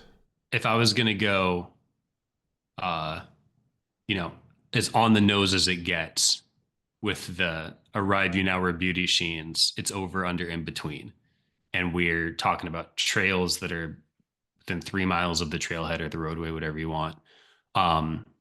Over, under, in between. To me, I'd be looking at a trail with that has both a bridge and like a cave, not a cave, a tunnel, I guess. Something where that to me would be the most on the nose. You're going over on a bridge, under on a tunnel, and then arriving somewhere after those two things. I haven't done much looking for it because I don't think that that's the right answer, but I guess I just wanted to point out like a very on the nose potential thing to look for. Mm-hmm. Mm-hmm. All right. I think that takes us through all of the sections. I've got one more. All right, You got one more, Blake? No. Okay, this is where I was going to bring up my frequency data chart. Oh, so this is another, like I talked about with the map, this is another kind of reference thing that I immediately thought of like day one looking at the word search, and then never got around to actually doing it. And then I finally actually did it prior to this episode. So I'm sure it's something other people have done too. I haven't seen anyone else's work on it. But basically what I did is I just like evaluated the actual letters in the word search to see if there's any data or insight we can get from just evaluating the letters as letters. So what I did is I first took a count of how many times each letter appeared in the grid. And then so that's your first column. Column B is how many times each letter appears in the grid. The next column C there, is its weight in the grid. So that 6.67% of the letters in the word search are A's. Then I got some data on just like the general expected weight of each letter in the English language from some university website. So if you analyze all of the English language, the typically 8.5% of every letter used will be an A, and so on and so forth for all the other letters. Then the next column is, I think there's, oh gosh, how many? 300. I think 300 letters in total. So of the 300 letters in total, given the expected weight for each of those letters, how many would we have expected to see? So we would have expected to see 25 and a half A's within this word search, and there were 20. So the over under is there's 27% less A's than I would have expected, and that's probably negligible. It's all kind of on a bell curve kind of thing. So all of that section, that's kind of what I'm most interested in, and that is again using kind of the expected weight of each letter from the English language as written. So with like real words and stuff. I also did a quick check on what I'm calling the tiling weight, which is like if he just used every letter with the same frequency and just picked random letters to fill in the word search, you'd get 3.85% of the time he'd be using one of the 26 letters. So you'd expect basically on average 11 and a half of each of the letters to appear in the word search. And then same thing over under percentages for that method. And then I did a combined over under, which is, I think, just a 50-50 kind of percent of each of the other two over unders, kind of average between the two other over unders, which is basically what that value would be my best guess at if he, for an average of 50% of the words, was trying to fit specific words in, and then the other 50% just tiled with random letters. Okay. So that's the data I came up with. You can take a look at that. And then I did highlights on the over under column, which is like column A, B, C, D, was that like E or F, something, the one that's got colors on it. Because that's the one I think I was most interested in, most stood out to me. And obviously the big takeaway from kind of the data that I analyzed is the one that's like the dark red there, that is minus 641%. So the takeaway there that from that and what that represents is that if he was actually writing English words in this word search, we would expect to see about 7.5 G's in here. And there's actually only one G in the whole word search. So that's like statistically significant, as a smart person would probably say. So that jumped out to me, and that could just be a coincidence, but I mean, over 600% reduction in the number of expected, compared to the number of expected G's, just seems pretty significant. Nothing else, I think, was even plus or minus 100. So the G's, I don't know what to do with that information, but kind of analyzing the data, the G's jump out as a strange lack of G's. Where are all the G's? Where are all the G's in the word search? So to be clear, this is your interpretation of over, under, in between? No, this has nothing to do with over, under, between. Oh, This is me just purely analyzing the letters themselves in the word search and their frequencies. okay. So he's just Sorry, I was trying to using- figure out why this was going in the cryptogram section instead of the word search section. I didn't know what section to put it in. So, well, I'm actually about to tell you. Probably the word search section. No. I'm about to tell you why. This is mandatory data required before I get into my next point that actually addresses the cryptogram. So this, I should have touched on this earlier, as Bryn mentioned, but this is what I had done prior to recording this episode, just looking at the frequency of the letters in the word search and analyzing that data. So now, Blake, if you can pull up my PDF titled "Oh Geez." Oh geez. Oh geez. So I had in my mind that there's this lack of G's in the welcome to word search. And then as I'm looking at the cryptogram to prepare for this episode, I started thinking, well, actually, I think it's because we were talking about the Mad Magazine fold-ins. And that kind of got my mind, thinking about, like, is there some sort of relationship between the cryptogram and the word search? So we were talking about that Mad Magazine fold-in at the same time I was finally getting around to doing my letter frequency data chart. And so those kind of ideas merged in my mind to think, can I find any relationship? So because when I was doing the data, frequency analysis, I came up with the G idea of, like, where the heck are all the G's? I decided to start with figuring out, how many G's, and are there G's in the cryptogram that could be related to the word search in some way. There's 2 G's in the cryptogram. There's a G in the word strong, and there's a G in the word green. So what immediately jumped out to me is, and this could all be a coincidence, but that column that contains the only G in the word search also has all the letters to write out strong and to write out green. Also, I noticed after I had made this visual that to do strong and green in just that column, you have to reuse a couple letters, but you can actually not reuse a couple letters, I believe, if you do and if you do green in the row and strong in the column. So is there some relationship there that could represent? Potentially? I haven't had enough time to dig into it any further. And it could just be a coincidence because they're fairly common letters. But the fact that the only 2 words that contain the single G from the word search in the cryptogram are then found in the columns and lines, scrambled in the columns and the lines of the cryptogram, I thought that could potentially be notable in some way, and maybe someone can find a way to reverse engineer how that would be found going the correct direction. I will say you lost me, and then you have slightly reeled me back in here. I think I'm looking at the other letters in the column, trying to figure out how those could potentially then come together as well, to use all the letters in the column. Yeah, and I should have highlighted in the row that you can spell green in the row and strong in the column, because that might make more sense. I don't know if it makes more sense or not, but I don't know. I've got all the data and none of the thoughts to back up the data.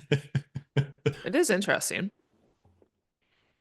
Yeah, something weird about the way that the 3 Z's in this word search also make a little tent around the G is interesting. Why is that? Anyway, we're diving way off the deep end on the word search right now. Yeah. This is a brand new idea that hasn't been fleshed out, and we're already like 2 hours deep into this and halfway through our content. So we don't need to dive into it now. But if anyone watching this finds anything interesting related to that G, let us know. Why is there only one G? It's a clue that there's bad cell reception at the treasure site. Nice. All right. Should we dive into the word search deep dive? This is Blake's moment to shine. Yeah. Yeah, I'm excited for you to kind of compile all this word search information because you've been keeping a much closer pulse on the situation than Cody and I have. Right. So, fair warning to anybody that's just listening to the audio version of this podcast that this is going to be very visual heavy. So, if you have the opportunity to stop listening to your earbuds and go to a internet connected computer to watch the YouTube video, it would be helpful if you care about kind of visualizing the status of the word search at this point.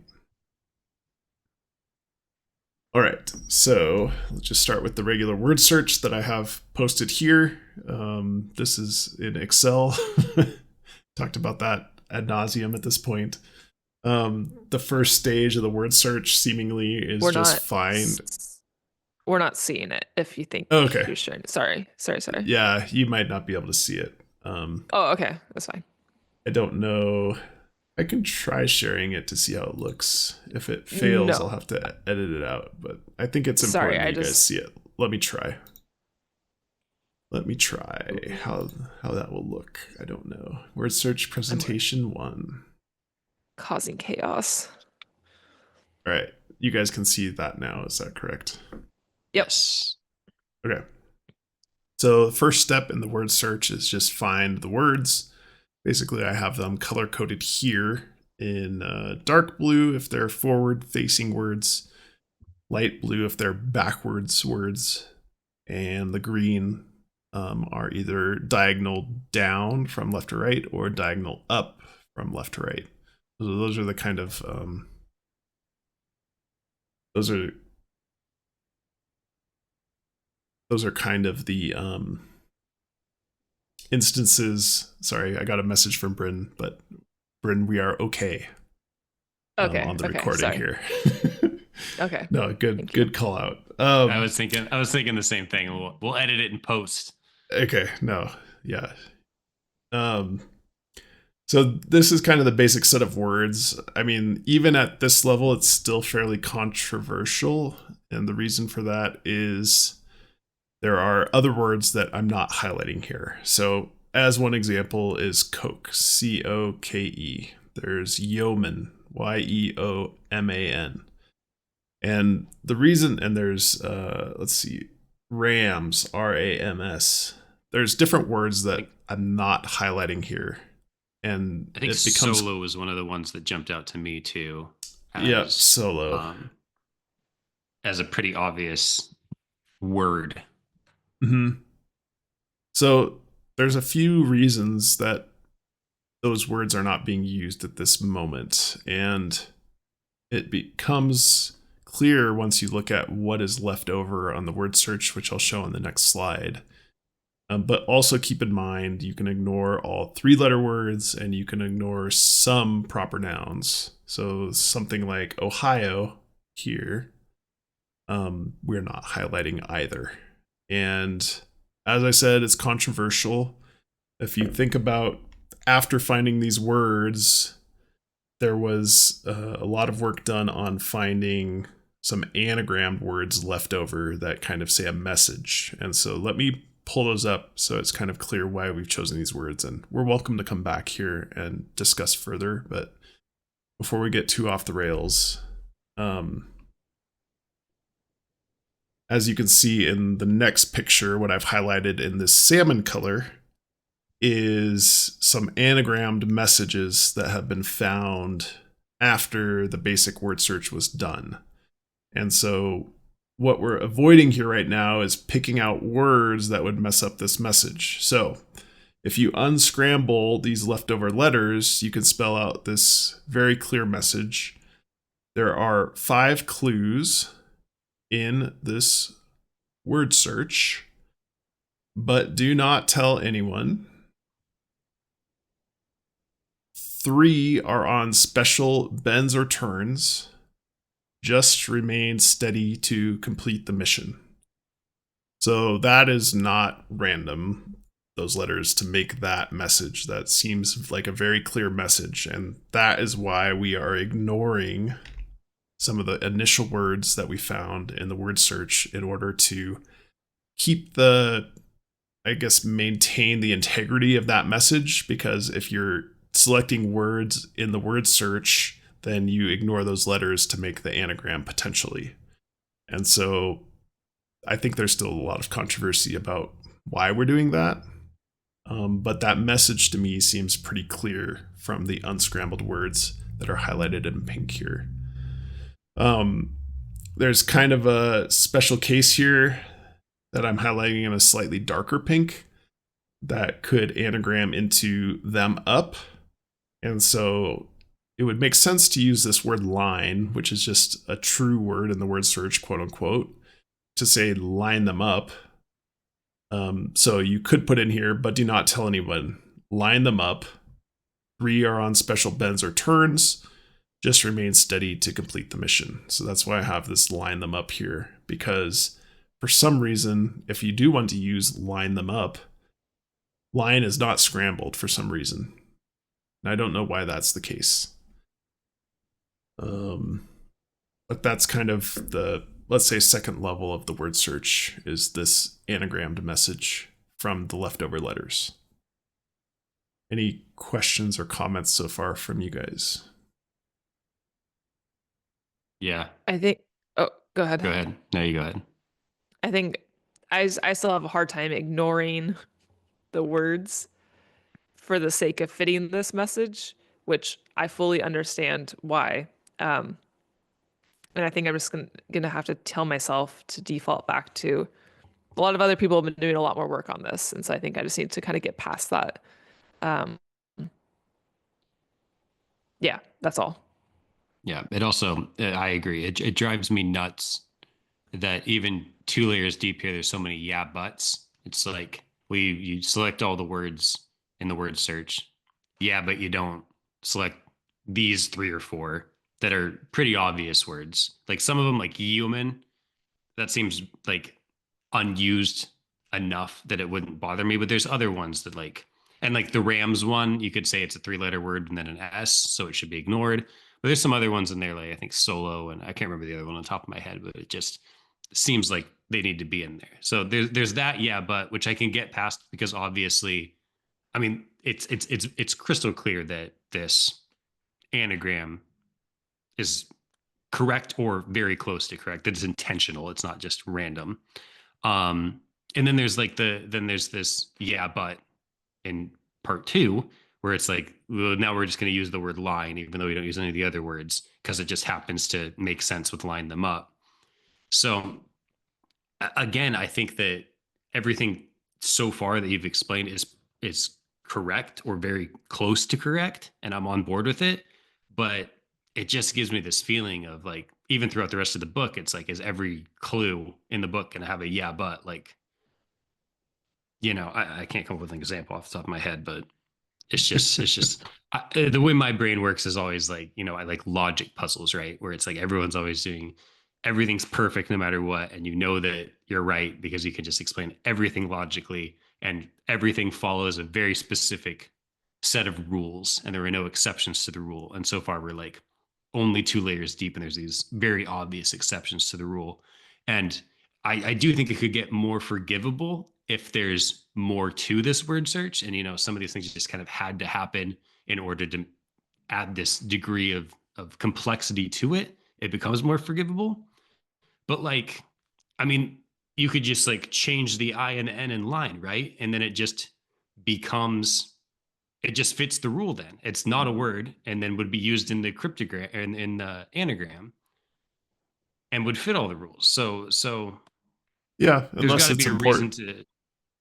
Unless it's Yeah. important to both. Like you need to use it as a standalone word, so it has to be in the word search. And then you also use it in the cryptogram. Your Yeah. So yeah, it's frustrating sorry, in the that regard. And then anagram. also I think that I would have to believe that there has to be a reason that they're like that. I mean, again, I can forgive a lot of the words that aren't used, but like the line thing, there's got to be a reason for that if line them up truly is supposed to be interpreted in that way. And then the only other thing I wanted to mention was, and I don't know if you were already planning on talking about this later on, but there's an alternative theory that would have the anagram basically the exact same layout, but it would say, but do not tell anyone. There you go. You're way ahead of me. There are no special bends or turns instead of 3 are on special bends or turns. Yeah, so there's alternative translation that's totally valid just by changing the word 3 to there and changing the word on to no. So it could also read there are no special bends or turns. And that would maybe line up a little bit better with just remain steady. But I don't think there's a strong consensus that has chosen one versus the other. There are camps right now that either think there are no special bends or turns or 3 are on special bends or turns. I think I'm on the 3 are on special bends and turns, and that will become clear in a bit. But I just think both are totally valid. Like, I'm not going to complain which one you choose. Let's just go back 2 steps here. Thinking about the words that aren't included. You mentioned it, Cody, that Rams, maybe because it's a 3-letter word that just got pluralized, might vaguely fit into you may ignore all 3-letter words. Solo, for example, only has 3 different letters, even though it's a 4-letter word. Same with the word less, L-E-S-S here. So I think a lot of people are using this you may ignore all 3-letter words, which is a subtext of the word search in the book, to maybe validly ignore some of these extra words here. And Coke, for example, even though that could be not a proper noun, like the Coke that goes into a furnace, for example, that's not a proper noun, but you may ignore some proper nouns, so that would be the reason for ignoring Coke, for example. So I think a lot of them can be explained away with some of this rough logic. Yeoman is one that doesn't fit any of those rules, and as you said, maybe that's obscure enough that either JCB didn't see it or thought it's obscure enough that a lot of people wouldn't find it. But there are some of these edge cases, the yeah buts, like you're saying. I think even with all I think those are all very valid arguments, Blake. But I think even with that aside, I mean, we will get into it, but I think there's just so many layers of complexity that he had to fit into this grid of letters that I guess I'm kind of leaning towards, well, it's fair. Like if we can get to the point where we have the message that we need to here, it's fair to make some exceptions to the rules. Mm-hmm. As much as we don't like it, I think it might just be something we have to accept. Yeah, and I think that's what the community generally has accepted. I know there's Right. edge cases where, no, you can't break any of the rules at all. Now, what do you get? You lose that message. So, Right. anyway, I think having one person build this out with multiple layers of information in it, I think you're going to have to bend some rules here. Mm-hmm. That's my opinion. And I would say some of the community's opinion. Yeah, no, I agree. Like I said, I think that if there's at least one more layer of complexity to this, then I'm kind of a lot more okay with bending some rules. If this is, as complex as it gets, I think that there are cleaner ways to have done it, I would think. So hopefully there's just a little bit more complexity. Did you want to touch on omelet too? I know that was another touchy subject for people. Sure. I actually don't even know where that is. Omelet is in here And somewhere. it uses most of lemon, and I think it's like people are saying Oh, yeah. OMELET is an acceptable spelling of omelet, but it's not like Mhm. the primary spelling of omelet.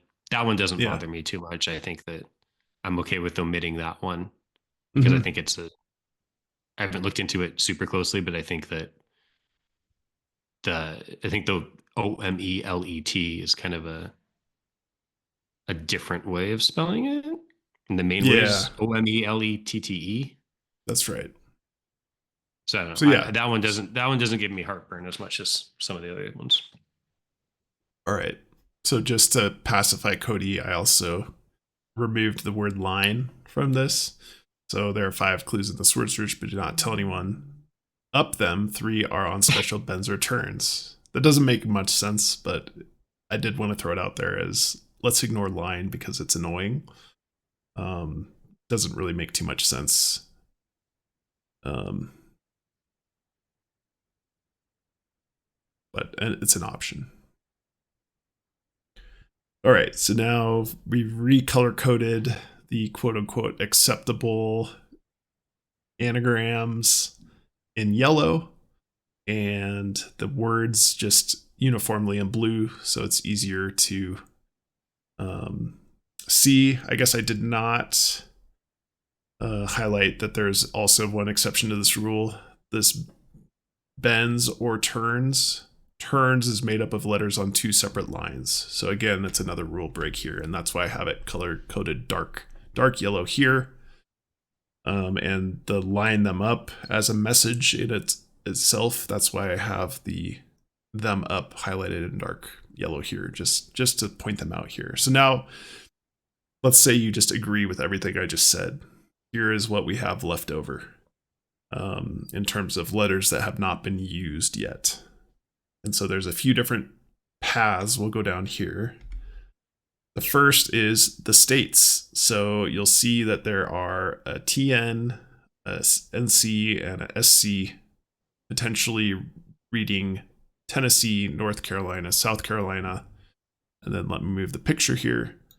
There's also a MA that I have highlighted in a little bit different color because we're not sure if it's useful or not, but we haven't used these letters in the quarters yet.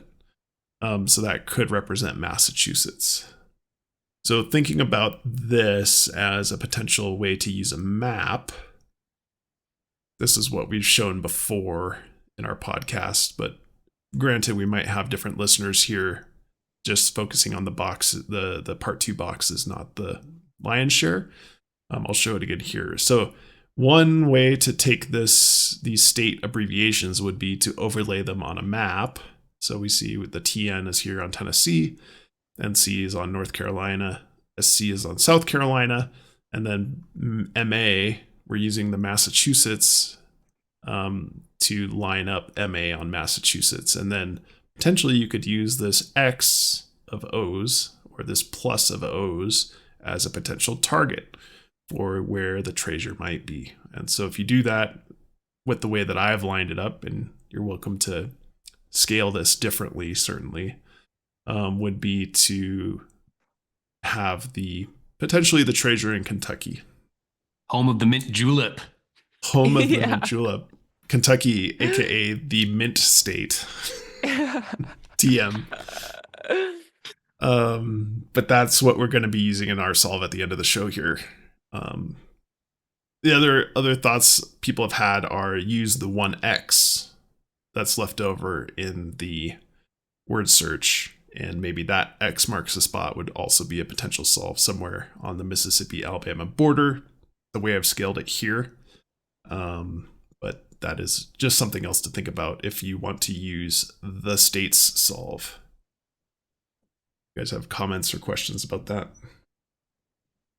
Say originally I was very hesitant to be on board with that map overlay. And the more I think about it and look at it, the more I like it.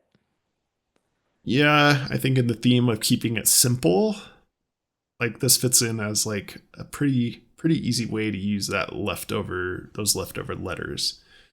One thing I'm Right. not certain about is in the original word search, there is the word state here and divide, which are the only two words that are diagonal going down, left to right. And so, why is that important? Certainly, we've seen in the Lake Tahoe solve that just points directly to that state divide between Nevada and California. But I don't know if it really bolsters this particular Kentucky solve based on the state divide, other than it's pointing out that this is a state divide between Tennessee and North Carolina, for example, as like an extra clue to say use this as a map. So certainly that's on the simpler translation side, I would say. But that's something that's really bugged me for a while is what do you do with that state divide? Because it really seems like it's, yeah. I mean, if you use the X, which actually I prefer the X solution to the X made out of O's solution, because I think the O's are likely used for something else or spacers. I like the single X as like the X marks the spot, and the fact that it kind of cuts off the end of the anagram. So if you're looking for state divide, I mean, for me, it's like there's the Mississippi Alabama state divide right there, where you've got your X marks the spot. And then again, they also say state. State's one of the words in the word search itself. And I was just going to say, I agree with Brent that when I first saw this solution, I was like, yeah, no, that's definitely not it. And it's grown on me quite a bit. Yeah, I mean, it seems like a little bit too much of a coincidence that just the leftover letters are, TN, NC, SC, and then possibly the MA up top. And originally, one of my critiques of it was it's so tough to know how to scale it accurately.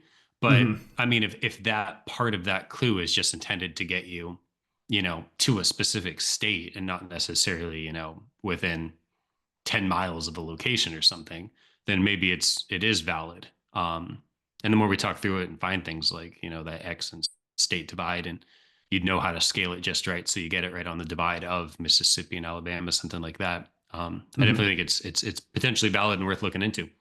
I'm more excited about it than I have been in the past, actually revisiting it right now.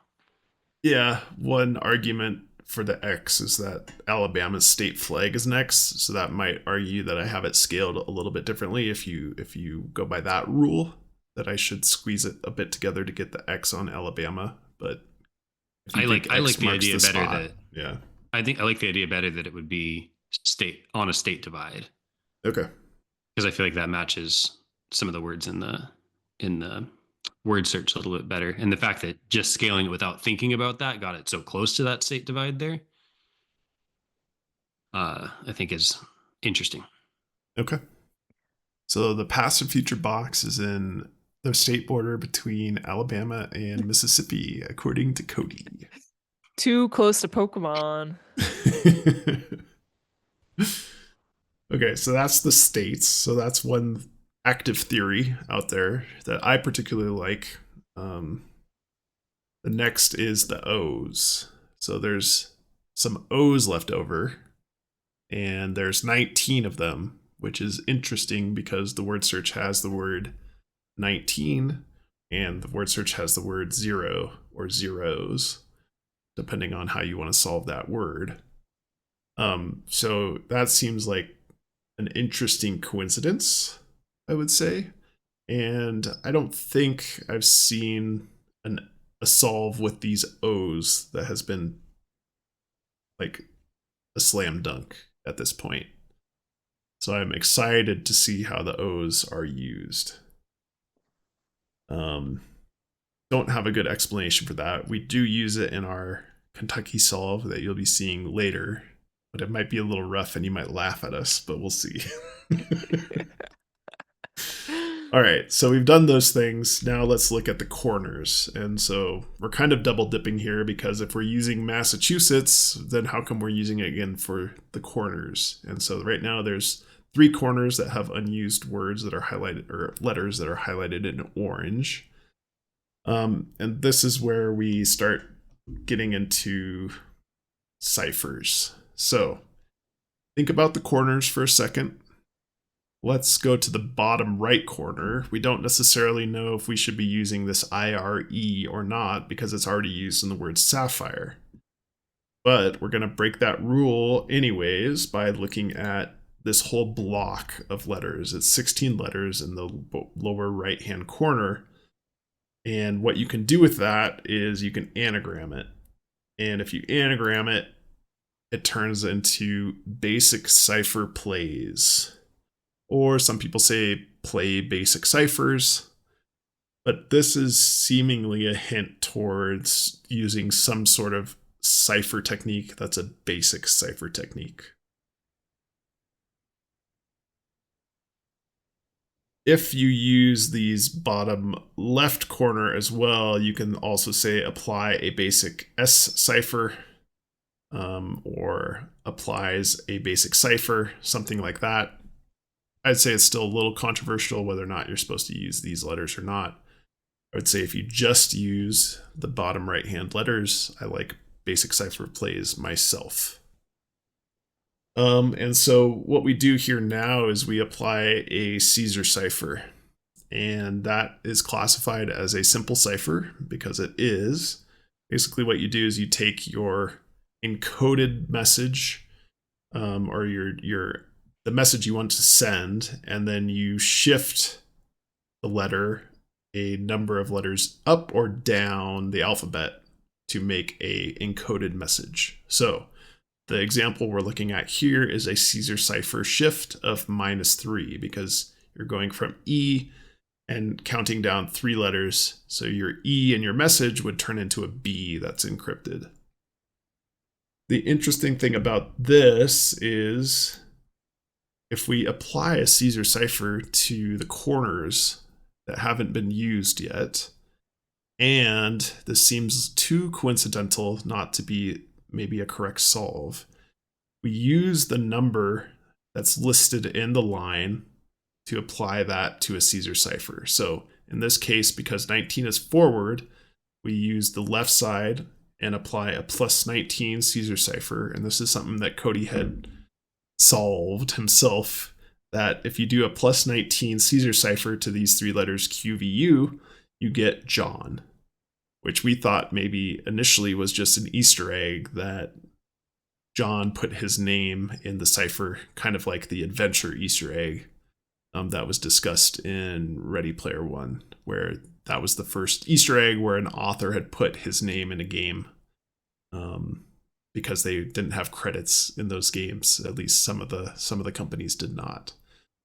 Anyway, and then if you do a -19 Caesar cipher, potentially because 19 would be backwards from this corner. It's a little bit of a stretch, but that's the way it worked out.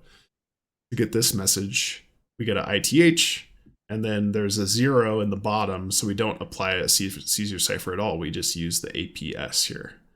And that anagrams into join paths or joins path.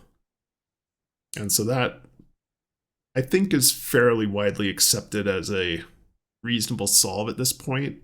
Like, we don't necessarily know how to apply join paths or joins path. Is that a clue to help you further in the word search, or is that a clue that is meant to be for finding the actual treasure box? I don't think I have the answer to that. There's a second approach where you actually use all 4 corners. So that's here.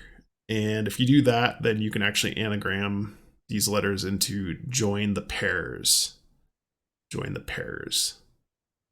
I think that the Caesar cipher may be slightly bolstered by one of the solves we had shared on an earlier podcast as well. That was the lilac chaser illusion here.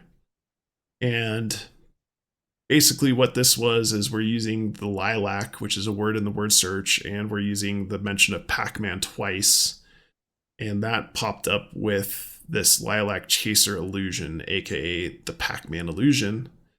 And so this is interesting because it uses a plus in the middle of your screen. You can see the lilac illusion on the right-hand side of your screen. If you look at the plus, then if you look at it long enough, the dot that's empty in reality actually looks like a green dot when you look at this illusion. And so basically we use the plus in the middle of the word search and then put the 12 dots around that in a circle, and you can anagram that into try a 19 as an anagram. And so my speculation was that maybe that was also a hint towards using the 19 shift as a Caesar cipher to get to this particular answer, or the one with or without that bottom right corner. So either join paths or join the pairs. We had originally done the same methodology, but for different reasons with the trouble solve. This is like in an early episode of the podcast because of the line, just don't get too upset at me if it's too easy. That was upset was kind of the key word there, and thinking about games of his youth, that Pop-O-Matic Trouble might have been that particular game that says upset. Frustration is the name of trouble in the UK. So it's the same game. It's just called Frustration in the UK. And then basically we were able to get that same pattern out of that. And when we first solved this, I anagrammed those same letters into 19 tray. So instead of try a 19, 19 tray, which you'll see in our solve tonight, that could represent 19 treasures of Zork. So anyway, it's a little bit of wordplay there, but that's because our mind was on Zork. I think we went with 19 tray as an interesting anagram there. So a bit of a stretch, but I kind of like the try a 19 approach as a way to get you to the Caesar cipher potentially. And if you like Right. if you buy into the lilac chaser illusion, and you're also a person who believes that every one of the found words in the word search needs to be used for something, it's a good opportunity to cross off that 12, which also the 12 also intersects the circle that you use the 12 lilac illusion dots on. That's right. Yeah, that's a good point, Cody. So it crosses off the lilac, which is a weird one, and 12. All right. So now we've potentially solved those corners. We've potentially, at least we've pointed out the O's. We pointed out the states. We're using the bottom right-hand corner to say basic cipher plays. Now we have this weird block that I've highlighted in red here that has not been used yet. And these are obscure letters. And so the first approach to this that I thought about was, well, maybe we use the cryptogram solution that's in the bottom of the page in this chapter to maybe translate these odd letters into something else. And it's kind of similar to your G theory, Cody, but these letters are not well translated using either the reverse cryptogram translation or the cryptogram translation directly. So the letters that are in this bottom block here in the original word search are not really common letters, and that's probably why they're not in the cryptogram. So let's think about Caesar ciphering these a bit more. This one is a little bit more abstract. What happens if you use a, let's see, I don't know if I have the right slide here, I apologize. What happens if you use a -12 Caesar cipher on this block of letters? What you get out of this is, instead of XZFDQ, you get an anagram of letters that spells rule bend NT.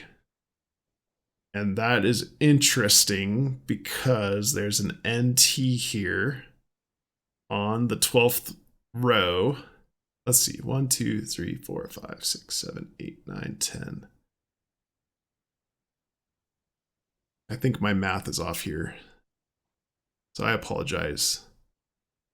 But there is a 12 Caesar shift here, which corresponds, or a minus 12 because the 12 is backwards. Caesar shift here. That changes rule bend NT in this block of letters in red. And then if you look at the word search, there's an NT that's associated with that word turns. So the bends and turns. And the reason I think this is interesting is because the word bend is in here. And if you go back to the original cryptogram, which I'll do now, or the original anagram, it says 3 are on special bends or turns. If you read it this way, some people say there are no bends or turns, but this says 3 are on special bends or turns. And so it's interesting that the word bend got anagrammed out of there, and it might be kind of explanatory, Cody, here, that maybe this is one of the special bends or turns that the anagram was talking about. And so this is breaking a rule, or bending a rule with this NT line. So this isn't necessarily a clue towards finding the treasure, it's a clue towards solving the word search and maybe explaining why we're breaking some of these rules. Can I chime in for a sec? Definitely. So I'd seen this previously and hadn't thought about it too much. I'm thinking about it probably more now. A lot of stuff's becoming a lot clearer as you're kind of going through the history of this very linearly. So the rule bend NT, I mean, the first thing that stands out is there's a U with it too, right? There's an NT and a U that would really be breaking the rule. What I find more interesting, and it really made me think of it as you kind of flip back and forth between those last 2 slides, is that anagram specifically says bends or turns, or whatever it is, but it's the word bend and the word turn. Mm-hmm. And these anagram letters include obviously the word bend, but also include the word turn, mm-hmm. TURN, like without even any overlapping letters. So I'm tempted to look a little bit closer at that. I mean, obviously the rule bend NT is an interesting and a good solution to that that anagram after being shifted to minus 12. But I'm definitely interested in looking at that a little bit closer, just because there are those an exact copy of terms used previously when it was anagrammed of bend and turn. And I wonder if there's something else we can find with those same letters. Yeah, I think that's really good that you're pointing that out. And then it would leave a leftover LE. Yeah, and I'd have to look and see where the LE came from. Like, what if we recropped exactly what it is we're anagramming, and could get to just bend, turn, or if there's some other letters we can anagram with it and just kind of change that boundary to get it to say something else. Because the fact that it just happens to include exactly the word bend and turn with plus or minus a couple other letters seems very notable. Mm-hmm. Yeah, that's a really good point. So this is about as far as I'm comfortable going with the word search solve at this point, I would say. I think there's certainly people that have gone much, much deeper in terms of doing boggling and things like that.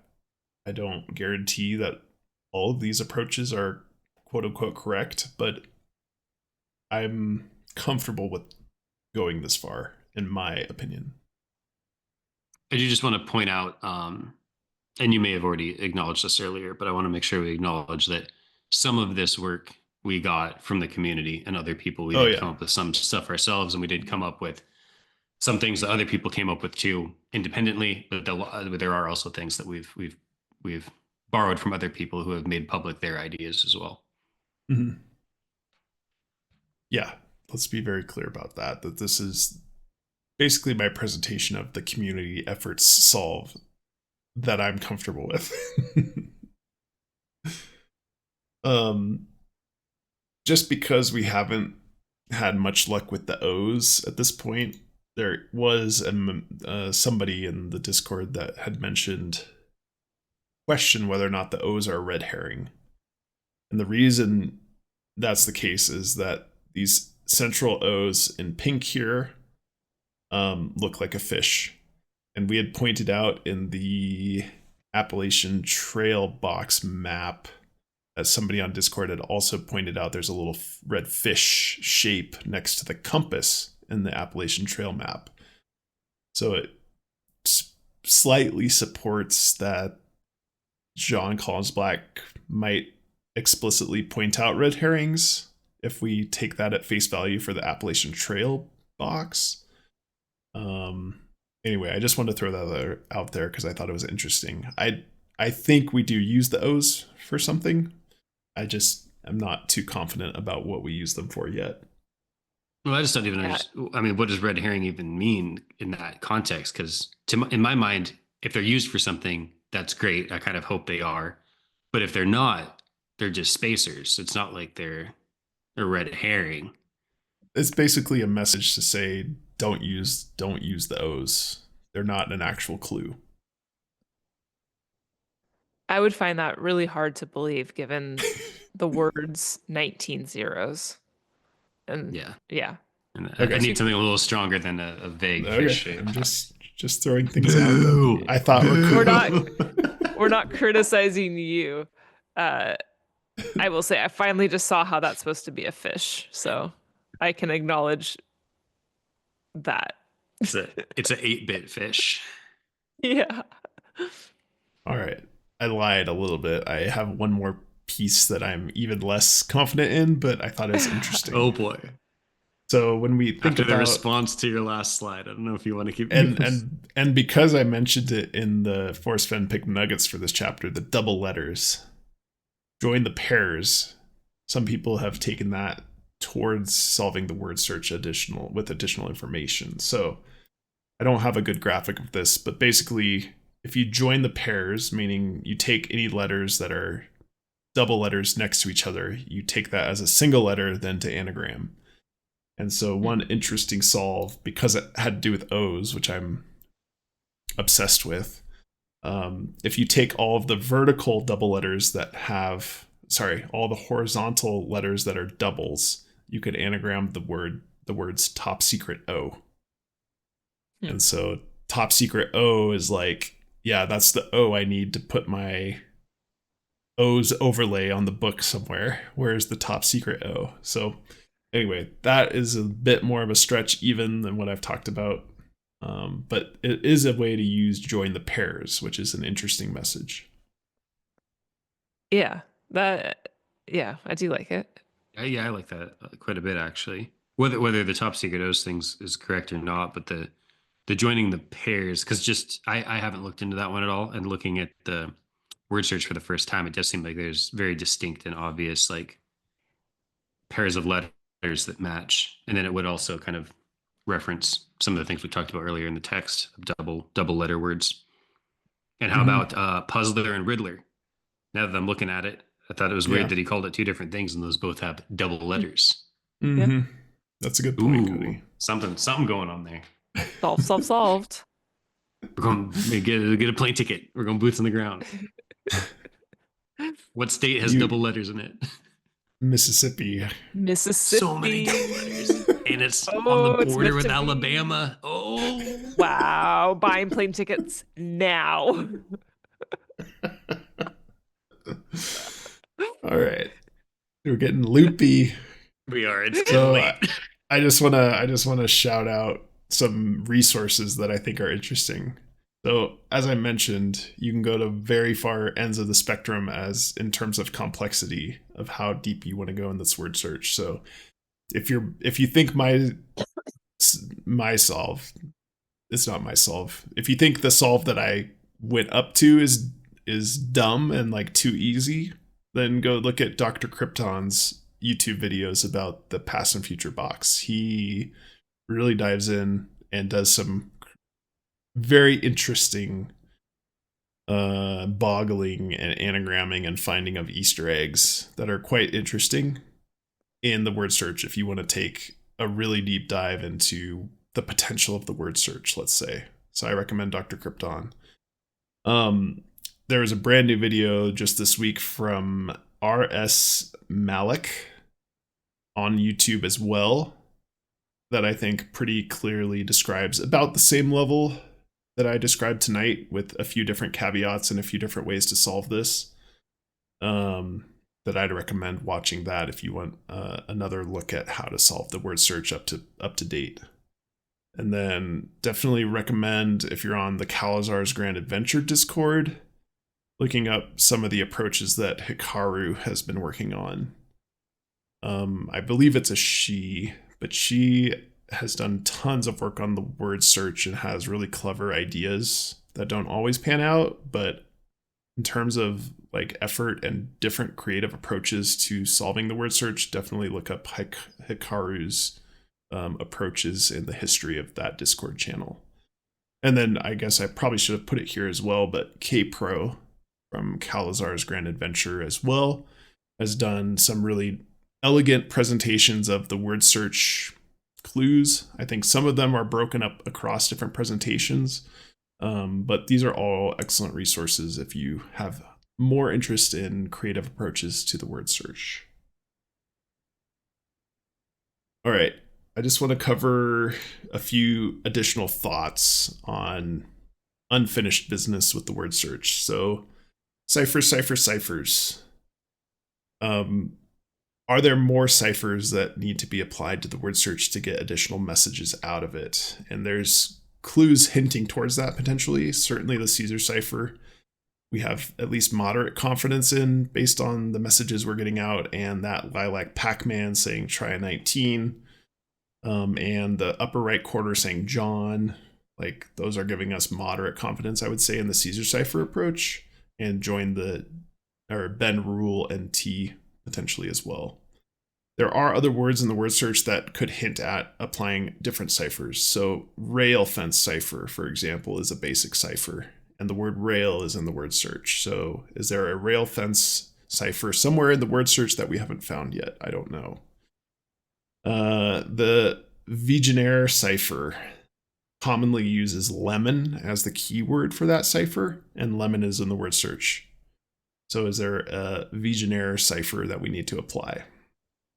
A Playfair cipher. This is one I've worked on quite a bit, which I'll show you in a second. Because it says basic cipher plays or play a basic cipher in that Caesar shift, is there a Playfair cipher that we have to apply? Is there a square cipher? And Bryn, I know you've poked at this a little bit, but probably not too deeply. There's square in the word search, so is there a square cipher? And then, as I mentioned a few times, the grill cipher, and I'll talk about that in a bit as well. So I think personally there's potential for more ciphers. I just haven't found any good solutions for those. I think Dr. Krypton uses the Vigenère cipher quite a bit. So if you want a crash course in that, check out Dr. Krypton's videos. A little bit of disclaimer about ciphers. I know there's a lot of consternation about ciphers because of this sentence in the book. On a semifinal note, you don't have to be a genius to solve the location of any treasure box. At least I don't think you do. I'm not a genius, so creating some complex cipher or grand secret code is beyond my scope. So we know that there's a limit here based on what he's saying, is that there's not like a giant cipher associated with any of the treasure boxes. That does not mean there isn't a set of small ciphers potentially, especially if he says play basic ciphers, that we can't not use those to solve the box. And then kind of to bolster that, particularly for the past and future box, I think it says each chapter is dedicated to one treasure box. This is for the part 2 boxes. Each chapter is dedicated to one treasure box and how to go about finding it. Each of these 4 chapters and its treasure box have its own unique style, subject, and solution. So I think that kind of opens the door to a cipher-heavy chapter that this could be, especially because it's about Bitcoin. And then each of these 4 chapters has its own distinct theme. I borrowed inspiration, etc., etc. If you find a chapter too whimsical for your liking, I hope you'll forgive me. Another person might find that solved just their brand of tea. So he's cognizant that each of the boxes has a different style of puzzle, basically. And so I think a cipher heavy box is plausible. I think it just can't be too complex that you wouldn't be able to solve it by hand, let's say. Maybe is my cutoff. Yeah, and I do like going back to talking about the cryptogram. I mean, it could just be like, yes, that is what is acknowledging cipher play in this word search. Agreed. I think it's in. You have to anagram it to get basic cipher plays. So are people already mad at that? All right. Let me just run through a couple other things. So the grill cipher. This is what I've been working on quite a bit. Basically, you take the leftover O's, and in this case, I've just circled them on a transparency and put it on top. You can see that if you use it just kind of 90 degrees vertically and horizontally, the lines in the word search that I've circled here don't actually line up very well with the lines in the book text or the chapter text. So you see, like, it will line up on one line, but then the next line up, it's off. And so there's an interesting solution to this, that if you turn it 45 degrees, this grill cipher, which you can see now, my transparency with the pattern circled, now the line spacing matches every line in the chapter. So I've been going through and trying to match up the letter O with the center of the grill cipher on the plus, and seeing if there's any messages I can come up with based on the letters that are highlighted around it. Not been fruitful yet. Anyway, that's why I was obsessed with the top secret O, because is there an O that's associated with, a secret message somewhere in the sentence? I don't know. Anyway, this is an approach I think is valid, and I will keep everyone posted if I find anything good. I just want to say top secret O reminds me of what Cody was saying about the hidden O's in Pac-Man when you get too far and it breaks. Anyways, I don't think we can be bringing in additional layers of invisible O's into the word search, but it's kind of interesting. All right. Then there's a coin overlay, which basically I've done the same thing with a transparency, and then do different combinations of trying to line up O's on the edges and then seeing what letter is circled by that centerpiece. And these are my results so far. If you want to screenshot it and try doing some anagramming, I'm perfectly fine with that. But depending on the orientation, whether you have the short arm on an O or a long arm on an O, you get different letters out. I've not found anything too good with that. As mentioned, I've tried the Playfair cipher a lot just because it says play basic ciphers. So then does that correspond to a Playfair cipher? Basically, this is a way of creating a 25-letter grid, and then your keyword fills in the top part, going left to right, top to bottom, and then you fill in the rest of the alphabet with the leftover letters in order. So you can basically try to figure out what the keyword might be. And so I've done some brute force approaches on that. This is what I've come up with as the most reasonable things I've seen. Basically, we don't know what the keyword is. I've tried some explicit keywords like Zork, XYZZY, which is a Zork related term, because I think there needs to be a Z in this to make reasonable vowel to consonant combinations. And you can see some of these letter combinations. This one was interesting. Use KPS signal, but the keyword doesn't make any sense at all, whatever this word is. Gazed, you could anagram that into sad chapter. Skyward or skywards, which might associate with the chapter. Basking in the heavens says, you pull me up, oh. Anyway, it's kind of been a bit of nonsense, but I tried hard with a brute force approach to a Playfair cipher. And that particular Playfair cipher was only applied to this block of red letters before the rule bend NT.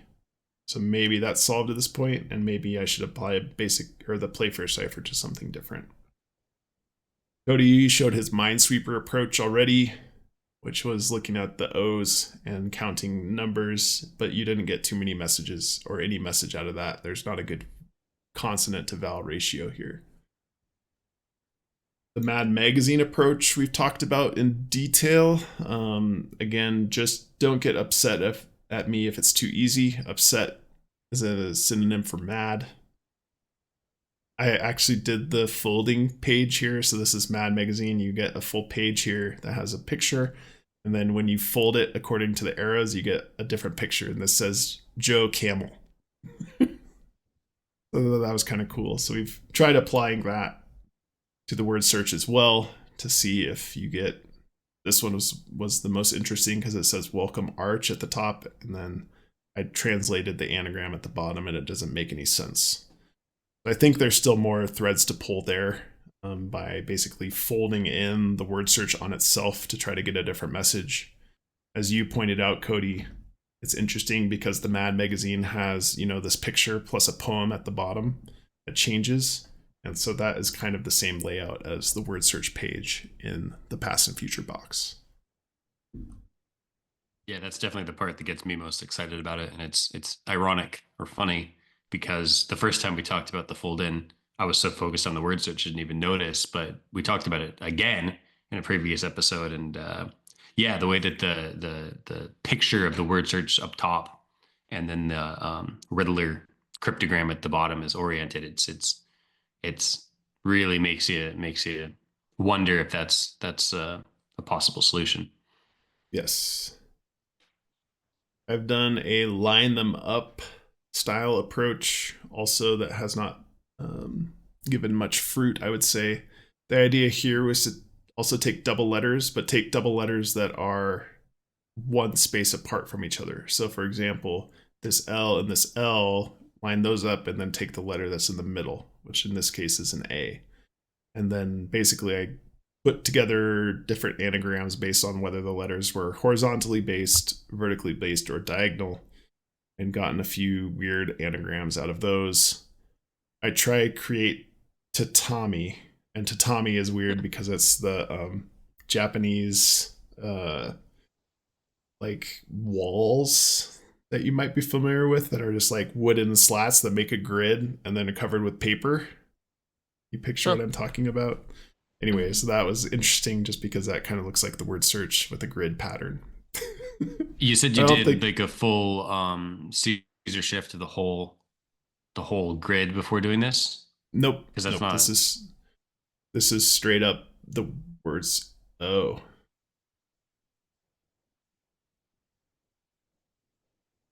Yeah, I must have shifted this after the fact because I was using your fancy Excel shift thing. Anyway. Okay. The words I'm getting out of here are correct. Ignore the picture of the word search. It looks like it's been shifted forward. It's like been 5 shifted. or 6. Yes, the O's are now V's. Yes. So the word search is incorrect as shown here, but the anagrams I've come up with are correct in the bottom right. Correct in terms of the letter content is correct. The anagram solving is less than desirable. You've brought it up already. This is something that people on the Discord have been trying, the weave. So basically black out every other letter and see if you can find messages in there. There have been some interesting messages, but I'm not putting too much stock personally into this at the moment. All right, last slide. So there are 5 clues in this word search, but do not tell anyone. 3 are on special bends or turns. Just remain steady to complete the mission. So what are the 5 clues? Right now, in my mind, first clue is the regular words in the word search. The second clue is the word scramble in the word search, so the anagram. That basically gives the message above. We don't necessarily know what to do with the 3 are on special bends or turns. Just remain steady to complete the mission. Do not tell anyone. I think those are clues. And that's part of the 5 clues in the word search. I think state abbreviation / map is a clue in my mind. The Caesar cipher, join paths or join the pairs, I think is a clue. And then the O's, which remains unsolved. So that's how I'm counting 5 clues. I think I could debate myself on that quite a bit. But that's at least most clear and, let's say, simple in my mind right now what the 5 clues are, even though they haven't all been applied at this point. Nice. That was a very nice overview through. I mean, just like seeing it laid out in that way was super helpful. Yeah. Sorry, I went very quickly at the end. I'm getting That's just tired. fine. I'm also getting tired. Turns out my maximum capacity for podcasting is about a 3-hour straight podcast, and I start to fizzle out a bit. Okay. So do we want to pause now and then do our solve later, and we'll just edit it on the end? How long do you think? I think we could skip themes connections and just go straight to our solve and try and get through that in we'll just 15 to 20 more minutes. Yeah, no, I think that. we are capable. Let's do it. All right. My chair I'm sitting in is about good for about an hour before it starts hurting my back, and I'm about 3 hours in. Let's see. You guys need to see this as well.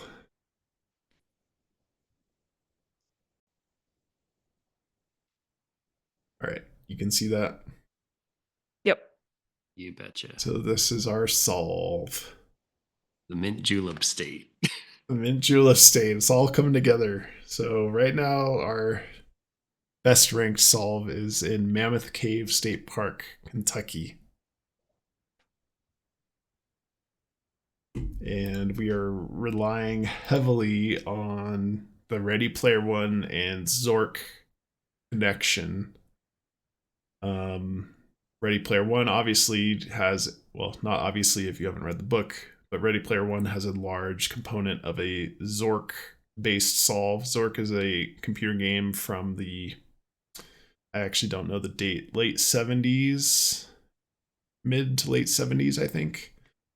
I think so. And it's a component of Ready Player One. It's also mentioned in the chapter. It's a past game. And there's a lot of versions of Zork that have come out since that we don't necessarily reference too much in our solve here, a little bit. I guess some evidence pointing towards why we're doing this approach. Welcome to Wordsearch is an interesting title. Welcome to Zork is the message that you get when you open the mailbox at the start of the game. Zork is integral to Ready Player One. Basically, you use a 3D recreation of a text adventure, and it's just a text adventure game that's played in Ready Player One. No, it's Ready Player One. In Ready Player One, it's recreated in the Ready Player One universe as a 3D version of the text game. Okay. So that's probably what that note's referencing. Got it. The important thing is that to win the game, you have to collect all 19 pieces of treasure, which 19 is an important one. And as we mentioned, the anagram 19 tray might line up with 19 treasures of Zork. There's also mention in Chapter 1 and in Ready Player One a similar story. So in Ready Player One, you had to find all 19 treasures and then blow a whistle found in a Captain Crunch cereal box, which was used by a hacker to basically get free long-distance calls historically. And that same story was brought up in Chapter 1 of There's Treasure Inside, because Steve Wozniak had the blue box, which basically also gave you free long-distance calls. So that was an interesting connection. In the same method as well, just with a series of tones that were interpreted by the, I guess, cell phone company. But yeah, very, very similar. and that was to obtain the Jade Key in Ready Player One. We have the words round, square, and line in Zork, or in the word search, and then you can see the map of Zork here, that it's some square rooms connected by lines. If you zoom out to the larger Zork map, there's also some round rooms, and there's actually a single room called the round room as well. But the zoomed out map has a lot more round rooms as well. Join paths could be a solution towards a Zork map as well. And then the past and future theme, the past as being Mammoth Cave and the future being a video game that's designed around Mammoth Cave, which we'll be talking about here in a bit, is kind of how we're linking the past and future themes together. You want to talk about the cryptogram, Brain or Cody? Yeah, so I think back when we were talking about the cryptogram, I don't know, 2 hours ago, I referenced that like the simple language in that seems to just relate to the text-based game. And so when we talk about how the specific features in the cryptogram could line up with the Zork world, the over under in between particularly stands out. I guess I should go back and start with like some of like the field and the, those generic features kind of sound like they could line up with the beginning of the Zork game when it describes the surroundings of where you're starting the game. And then when we get to the end here with over under in between, Cody had called out that is this like where you conclude the game, Cody? Is the end of the rainbow? Kind of. Okay. Well, it seemed like it could It's an line up. important ending area. Okay. Yeah. So then that could line up with over, which is labeled here as the canyon view, under canyon bottom, and then in between would be the rainbow, which are all labeled here on the map. So yeah, it seems particularly interesting because we'd already kind of decided that those words in the cryptogram lined up with the basic language of the Zork world as well. Yeah, I think ultimately that whole cryptogram clue just seemed like it could be written about Zork and the Zork map and just be the direct one-to-one like clue for Zork. Right.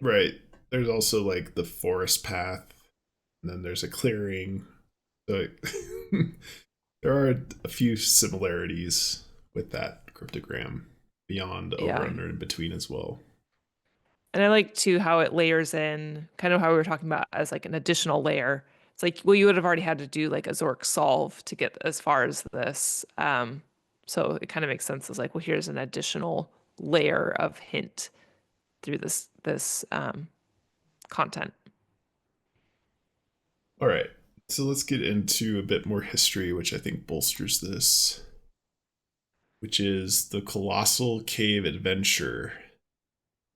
And it turns out that Zork was actually built off of a game before it, a text-based game called the Colossal Cave Adventure. And it also has the same welcome message, welcome to Colossal Cave, that you get when you start the game, which matches welcome to Wordsearch.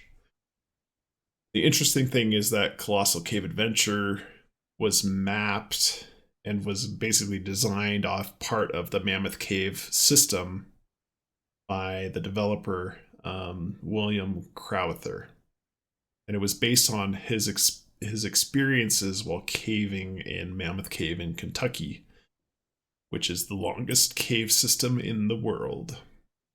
So putting together these pieces, if Zork isn't exactly the main clue, it is mentioned a number of times in Ready Player One. It's a main component of that. Zork is mentioned by name in the chapter for the past and future box, but it was actually built historically inspired by this Colossal Cave Adventure game. And so that's part of why we're going to Mammoth Caves as our solve. And then I'll also mention that that kind of jump from Zork to knowing, that a little bit of background information about Colossal Cave, and then also knowing that it started as literally, I think it didn't even start as a game. It started as like a text-based map that William Crowther was making, like literally as a map of something he was exploring, and it kind of evolved into a game from that. That kind of thought process seems to really parallel the type of thought process solves in Ready Player One, where it's like you kind of just know the history of these old games, and that's how you come to a solution. Yeah, it's the nostalgia factor here that we think might be useful for this solve. And here's, you can barely see it, the XYZZY. That's like a very famous computer command at this point because of Colossal Cave Adventure, and that's why I had used it as a key for the Playfair cipher. Mm-hmm. So a little bit more about the designer of Colossal Cave Adventure, William Crowther. He was the programmer, designer of Colossal Cave Adventure. Used, as Cody said, his knowledge of cave exploration as a basis for the game. Locations in the game and those in Mammoth Cave, particularly in its bed quilt section. Ooh. Theme. That's funny. I didn't even think about that. The tapestry is strong. The tapestry of the confirmation bias. Nice. He was a defense contractor and internet pioneer, so he was part of an ARPANET development team for the government as a contractor, and the ARPANET was an important early step in the evolution of the internet, which I think is interesting towards the themes of the past and future box and fits in nicely. And then there's a little bit of text here about William Crowther, how he was involved in a non-computer role-playing game called Dungeons & Dragons, which obviously was mentioned twice in the chapter. And he was also a caver, exploring Mammoth Cave in Kentucky.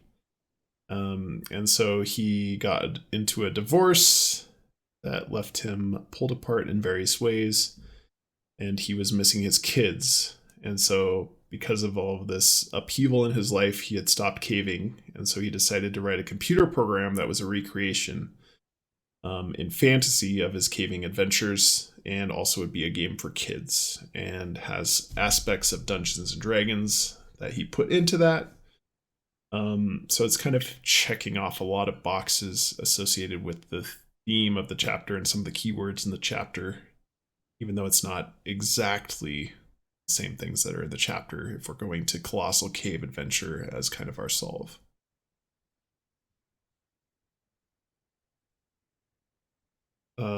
Here's a map of Mammoth Cave and the Colossal Cavern. So Colossal Cavern is actually part of the Mammoth Cave system, so it's a real place.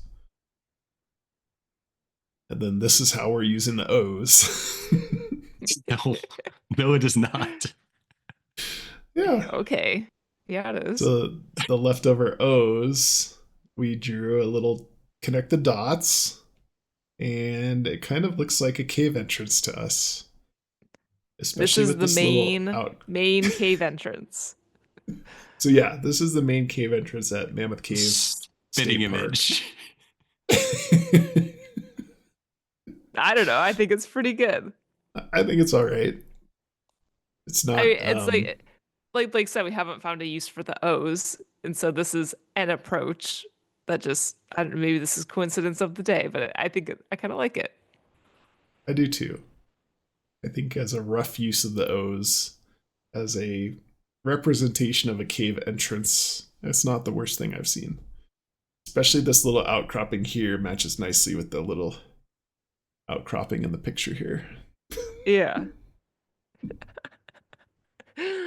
Plane tickets All right. booked. All right.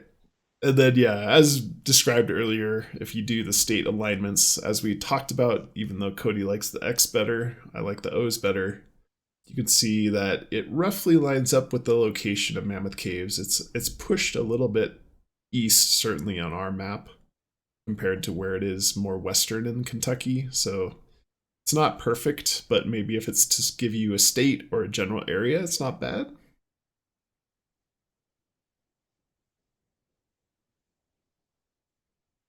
Oh boy. All right. Let's talk about some keywords here.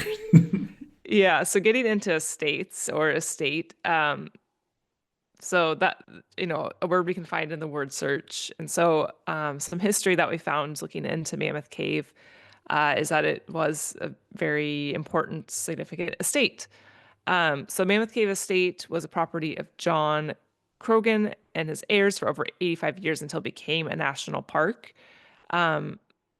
And there's a lot of history in the area regarding the Kentucky Cave Wars. So, Colossal Cavern opened in the early 1900s, which was ultimately a big tourism threat to Mammoth Cave. Like Blake said, like they've ultimately found that these are connected, but this was before any of that knowledge was established. So the Colossal Cavern landowners, which were the Louisville-Nashville Railroad, they wanted to reap the tourism benefits by connecting to Mammoth Cave, since that had already established its tourism clientele. So Mammoth Cave was threatened by that, and so they knew that their cave system likely extended beyond their property lines.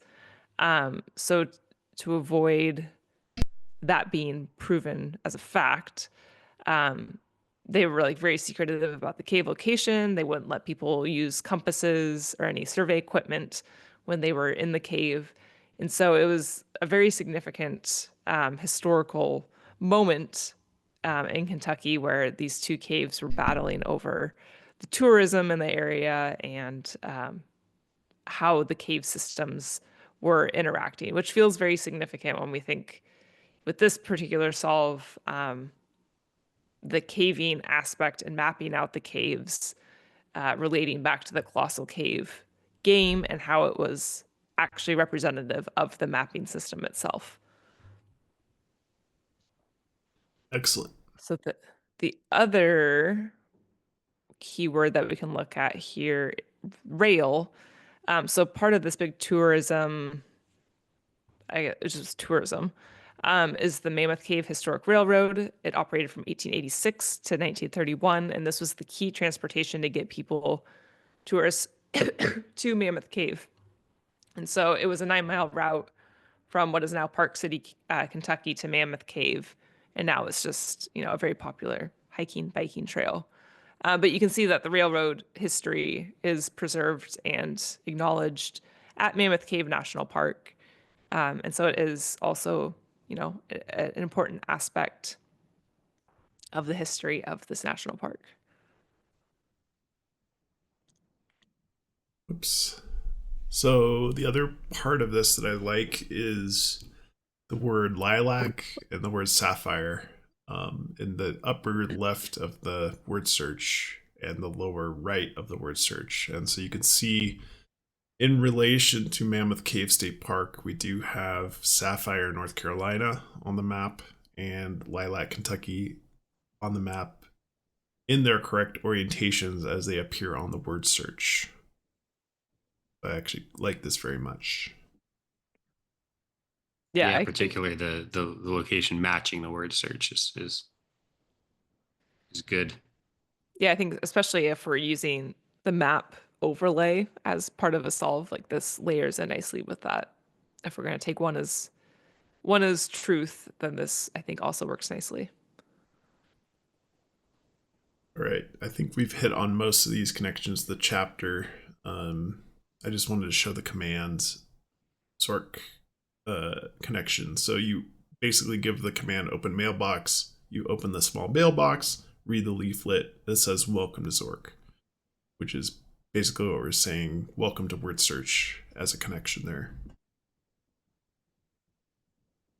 As mentioned, the Golden State messaging in the chapter we think could argue towards North Carolina, even though our solve is in Kentucky. If you take that state divide information and its proximity to North Carolina, maybe you could make that reach that North Carolina is the Golden State that's referenced, but that's a bit of a stretch. Peer into its depths, as I had mentioned, being in the chapter, is it representing peer into like a cave, deep in a cave instead of a body of water? As mentioned, 5 steps to unlock it. That's a connection with their 5 clues in this word search. That isn't necessarily specific to this particular solve, but I wanted to reiterate that. We have connections to Zork that have already been mentioned. So join paths potentially is a clue towards the Zork map. The 19 tray, as in the 19 treasures of Zork. There's a sapphire bracelet as a treasure in Zork, and sapphires on the word search. And then I have a little bit better list of words I think here that I'd rather use. So 19 we've covered. 12 I'm saying is part of the word search clue for the Caesar cipher. Walk, round. Walk is a Zork command. Round is a Zork room. Square is a Zork room. North and west are Zork commands. There's lines between the Zork rooms. The zeros are potentially a reference to Zork Zero, which is a different Zork game that I'll cover in a second here. Sapphire connects to a lot of different things. There's a Sapphire Zork treasure, and there's a Dungeons and Dragons dragon that lives in labyrinths within caves, and then the Sapphire North Carolina that you saw on the map previously. Lilac was used for the Lilac Pac-Man illusion to give us 19 tray, and then we also have the connection to Lilac, Kentucky. Lyre/rail, we're using rail, as Bryn mentioned previously, for the Mammoth Cave Railroad connection. Estate, we're using from the Mammoth Cave's estate book and history that Bryn also discussed. Lemon, we're thinking that could be a reference to very acidic water that's in the bottom of caves. And then a quarry is a location that's in the game Zork Zero. Then we have a variety of words that we haven't used, with an emphasis, as I mentioned previously, that we're not using a lot of the numbers right now. So you're pointing out of the nugget about write down the numbers, I think is interesting here, because we're not using a lot of these right now. Yeah. So I don't know if you guys have thoughts on some of these question marks that I might have missed here, but the reason I thought Zork Zero is interesting is because there's also a location in Zork Zero called the Oasis. And so if you're thinking about past and future, and we're thinking about the past being either Colossal Cave Adventure as, you know, the precursor to Zork, thinking about Zork itself, and thinking about the future, which is like some of these more recent Zork games, then maybe we could make this stretch and say Oasis from the chapter, which I mentioned was mentioned a ton of times in the text. There is a connection to Zork Zero. It's a stretch, I admit. Yeah, I'm curious to look into the other variations of Zork, because I was just sticking pretty much with the original. And I was aware that there was a couple different sequels to it, but I didn't, I guess, understand how many. We should touch real quick on the whole Flint Ridge cave systems thing. Okay. Because the Mammoth Caves is like a big, right? Didn't one of you say it's like the biggest cave system in the US or something in the world?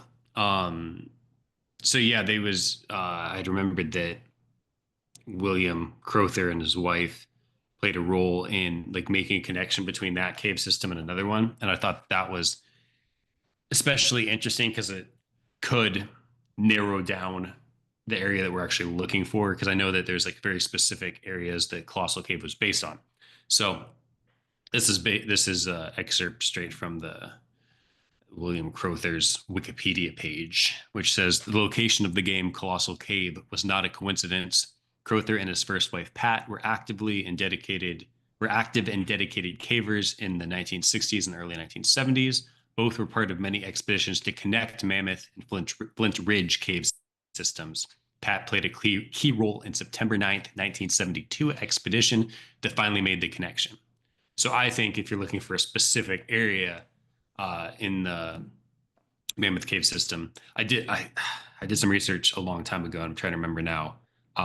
Figuring out the original cave that he had based, kind of started programming the Colossal Cave around, and then if not that, or if they're both the same, that connection between Mammoth and the Flint Ridge cage systems, those seem like kind of two pinpoint areas that you could start looking. That was relative to the whole the bed quilt system, right? Mm-hmm. It was the bed quilt Yeah. system. Also, I think we should call out, I don't think we have said this. I think we're all in agreement that we don't think the box is going to be hidden in a cave. So we're thinking through, like, how does this cave system translate above ground? And within the park, there are a lot of like above ground caves, if you will. I don't know if caves is the right word to be using, like overhangs, stuff like that. Mm-hmm. Mm-hmm. That we think, yes, you're not gonna have to pay to go on a tour and find this within a cave system. You don't have to be deep in caves. That's wild. But we think this park as a whole would be the target. And I don't know, as a rough idea, it's like if you find the right location within the map of Colossal Cave, like, does that translate above ground and then that's where it's located? Something along those lines. Yeah, I think your research says that all of these cave tours, or all these cave access points, are all tour guided. So that's why we don't. Yeah, I don't think anything's just open to the public to go. Yeah, looking around. And it would not be in a cave. We're not advocating anybody go into a complex cave system at all. But as Bryn said, if there's a small singular cave that's just has an outcropping over it, that could be reasonable following Jon Collins-Black's rules, I think. But yeah, the above ground sections, I think, is probably way more reasonable. Yeah, and those like above ground cave areas are like well documented with hikes and stuff like that. So it is known features of the area. All right. So I don't know if you want to talk about this at all, Cody, but thinking about past and future, like we've come across some Easter eggs that are Zork associated with Call of Duty that had a square cipher associated with them, which is one of the ciphers we're interested in. Obviously, there's the connection to Adventure and Ready Player One. But do you remember the Infocom and Stationfall connections here? Oh, I think, don't quote me on this, but I believe Infocom ended up with like the licensing rights to Zork at some point, and it's probably what we're probably referencing there is they had the I think Infocom was the company that had these things called feelies, which is when they gave out their digital game or their game on CD or whatever it was in those days, floppy disks or something. They wanted to have like a physical, tangible thing with it, and so they'd often give something physical with it. In a lot of cases, like I believe one of the Zork maps was like a physical map that they would include with the Zork game in like a bundle, and it was called a feely. There was a special term for it. So I did also, this is a little bit ago now, but I did some research into other kind of feelies type things associated with both Infocom and Zork games. And then Stationfall was a whole nother game, and I can't remember if it was associated with Zork or not. That one, yeah, I don't know that we want to touch on that one right now. Yeah, we can revisit that later. It's nothing great. I think that it was another game that had to do with the future and some space travel stuff that met some other themes, and then had a couple of the harder to find keywords as part of the game. And that one also had a feelie with it, I believe, that I found interesting. But that idea is not fleshed out at all and is probably a dead end. So we don't need to tack that on there. All right. So I want to bring up a couple arguments against this solve, even though it's shooting us in the foot, just so we don't get a bunch of comments about it. I think in the title it said Mammoth Cave State Park, but I believe it's a national park.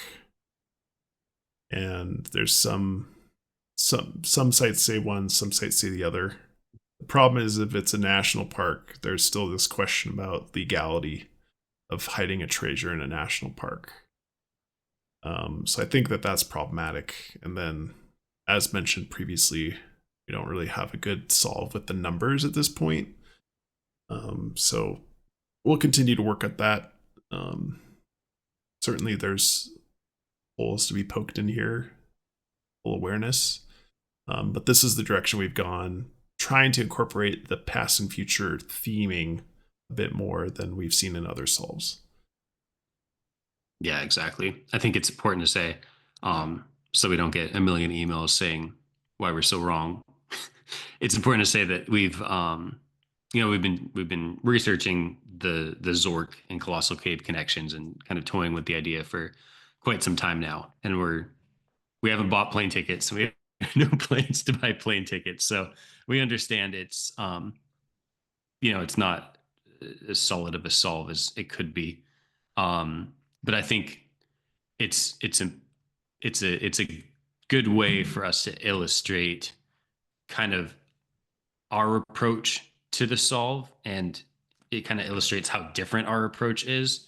Like, we've clearly spent a lot more time focusing on connections to the themes of the chapter and some specifics that he's included in the chapter versus trying to treat like the word search specifically as just like a standalone puzzle, independent of the whole past and future theme.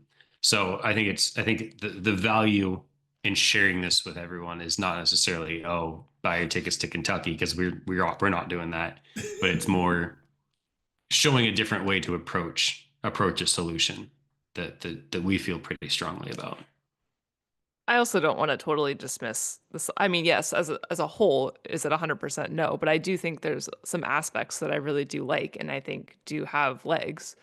I don't want to just say like, oh, this is just an example of how to use some themes, because I think we're on to quite a few things here. And is it totally fleshed out? No.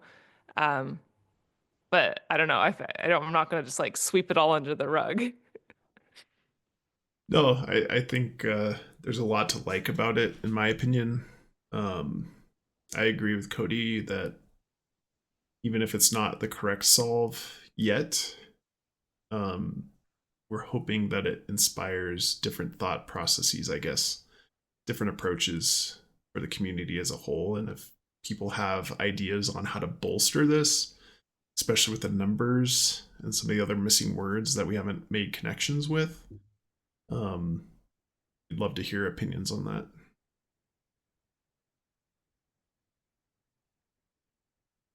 Wow. Right. Wow. I'm so tired. Wow. That was a long one. I'm tired as well, so sorry if I died at the end here, but that is an episode, as promised, very long as expected. I think it was good though. I mean, I guess I feel a lot more in touch with just having like a better understanding of what's going on with the word search. I am still stuck on Excel. So I think I'm going to continue to think through like what should we actually be doing with Excel with this word search. But yeah, I guess in general, it's gotten me like very reinterested in this box, where I feel like I kind of lost some momentum when the word search got so wild. So seeing you walk through it this way helped a lot. Yeah, I'm hoping that that's hopefully useful to a portion of the audience, just so they're not so intimidated by trying to understand what the state of the word search is. And as I said, I shared the pieces that I'm most comfortable, like most confident in, let's say, at least partially, as a starting point for people that might be starting off from scratch on this puzzle. Right. That was very valuable. Thank you. Cool. Let us wrap it up so we can go to bed. Perfect. Good night. Good night.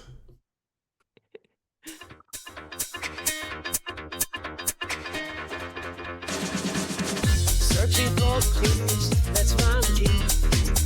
Left and bold secrets.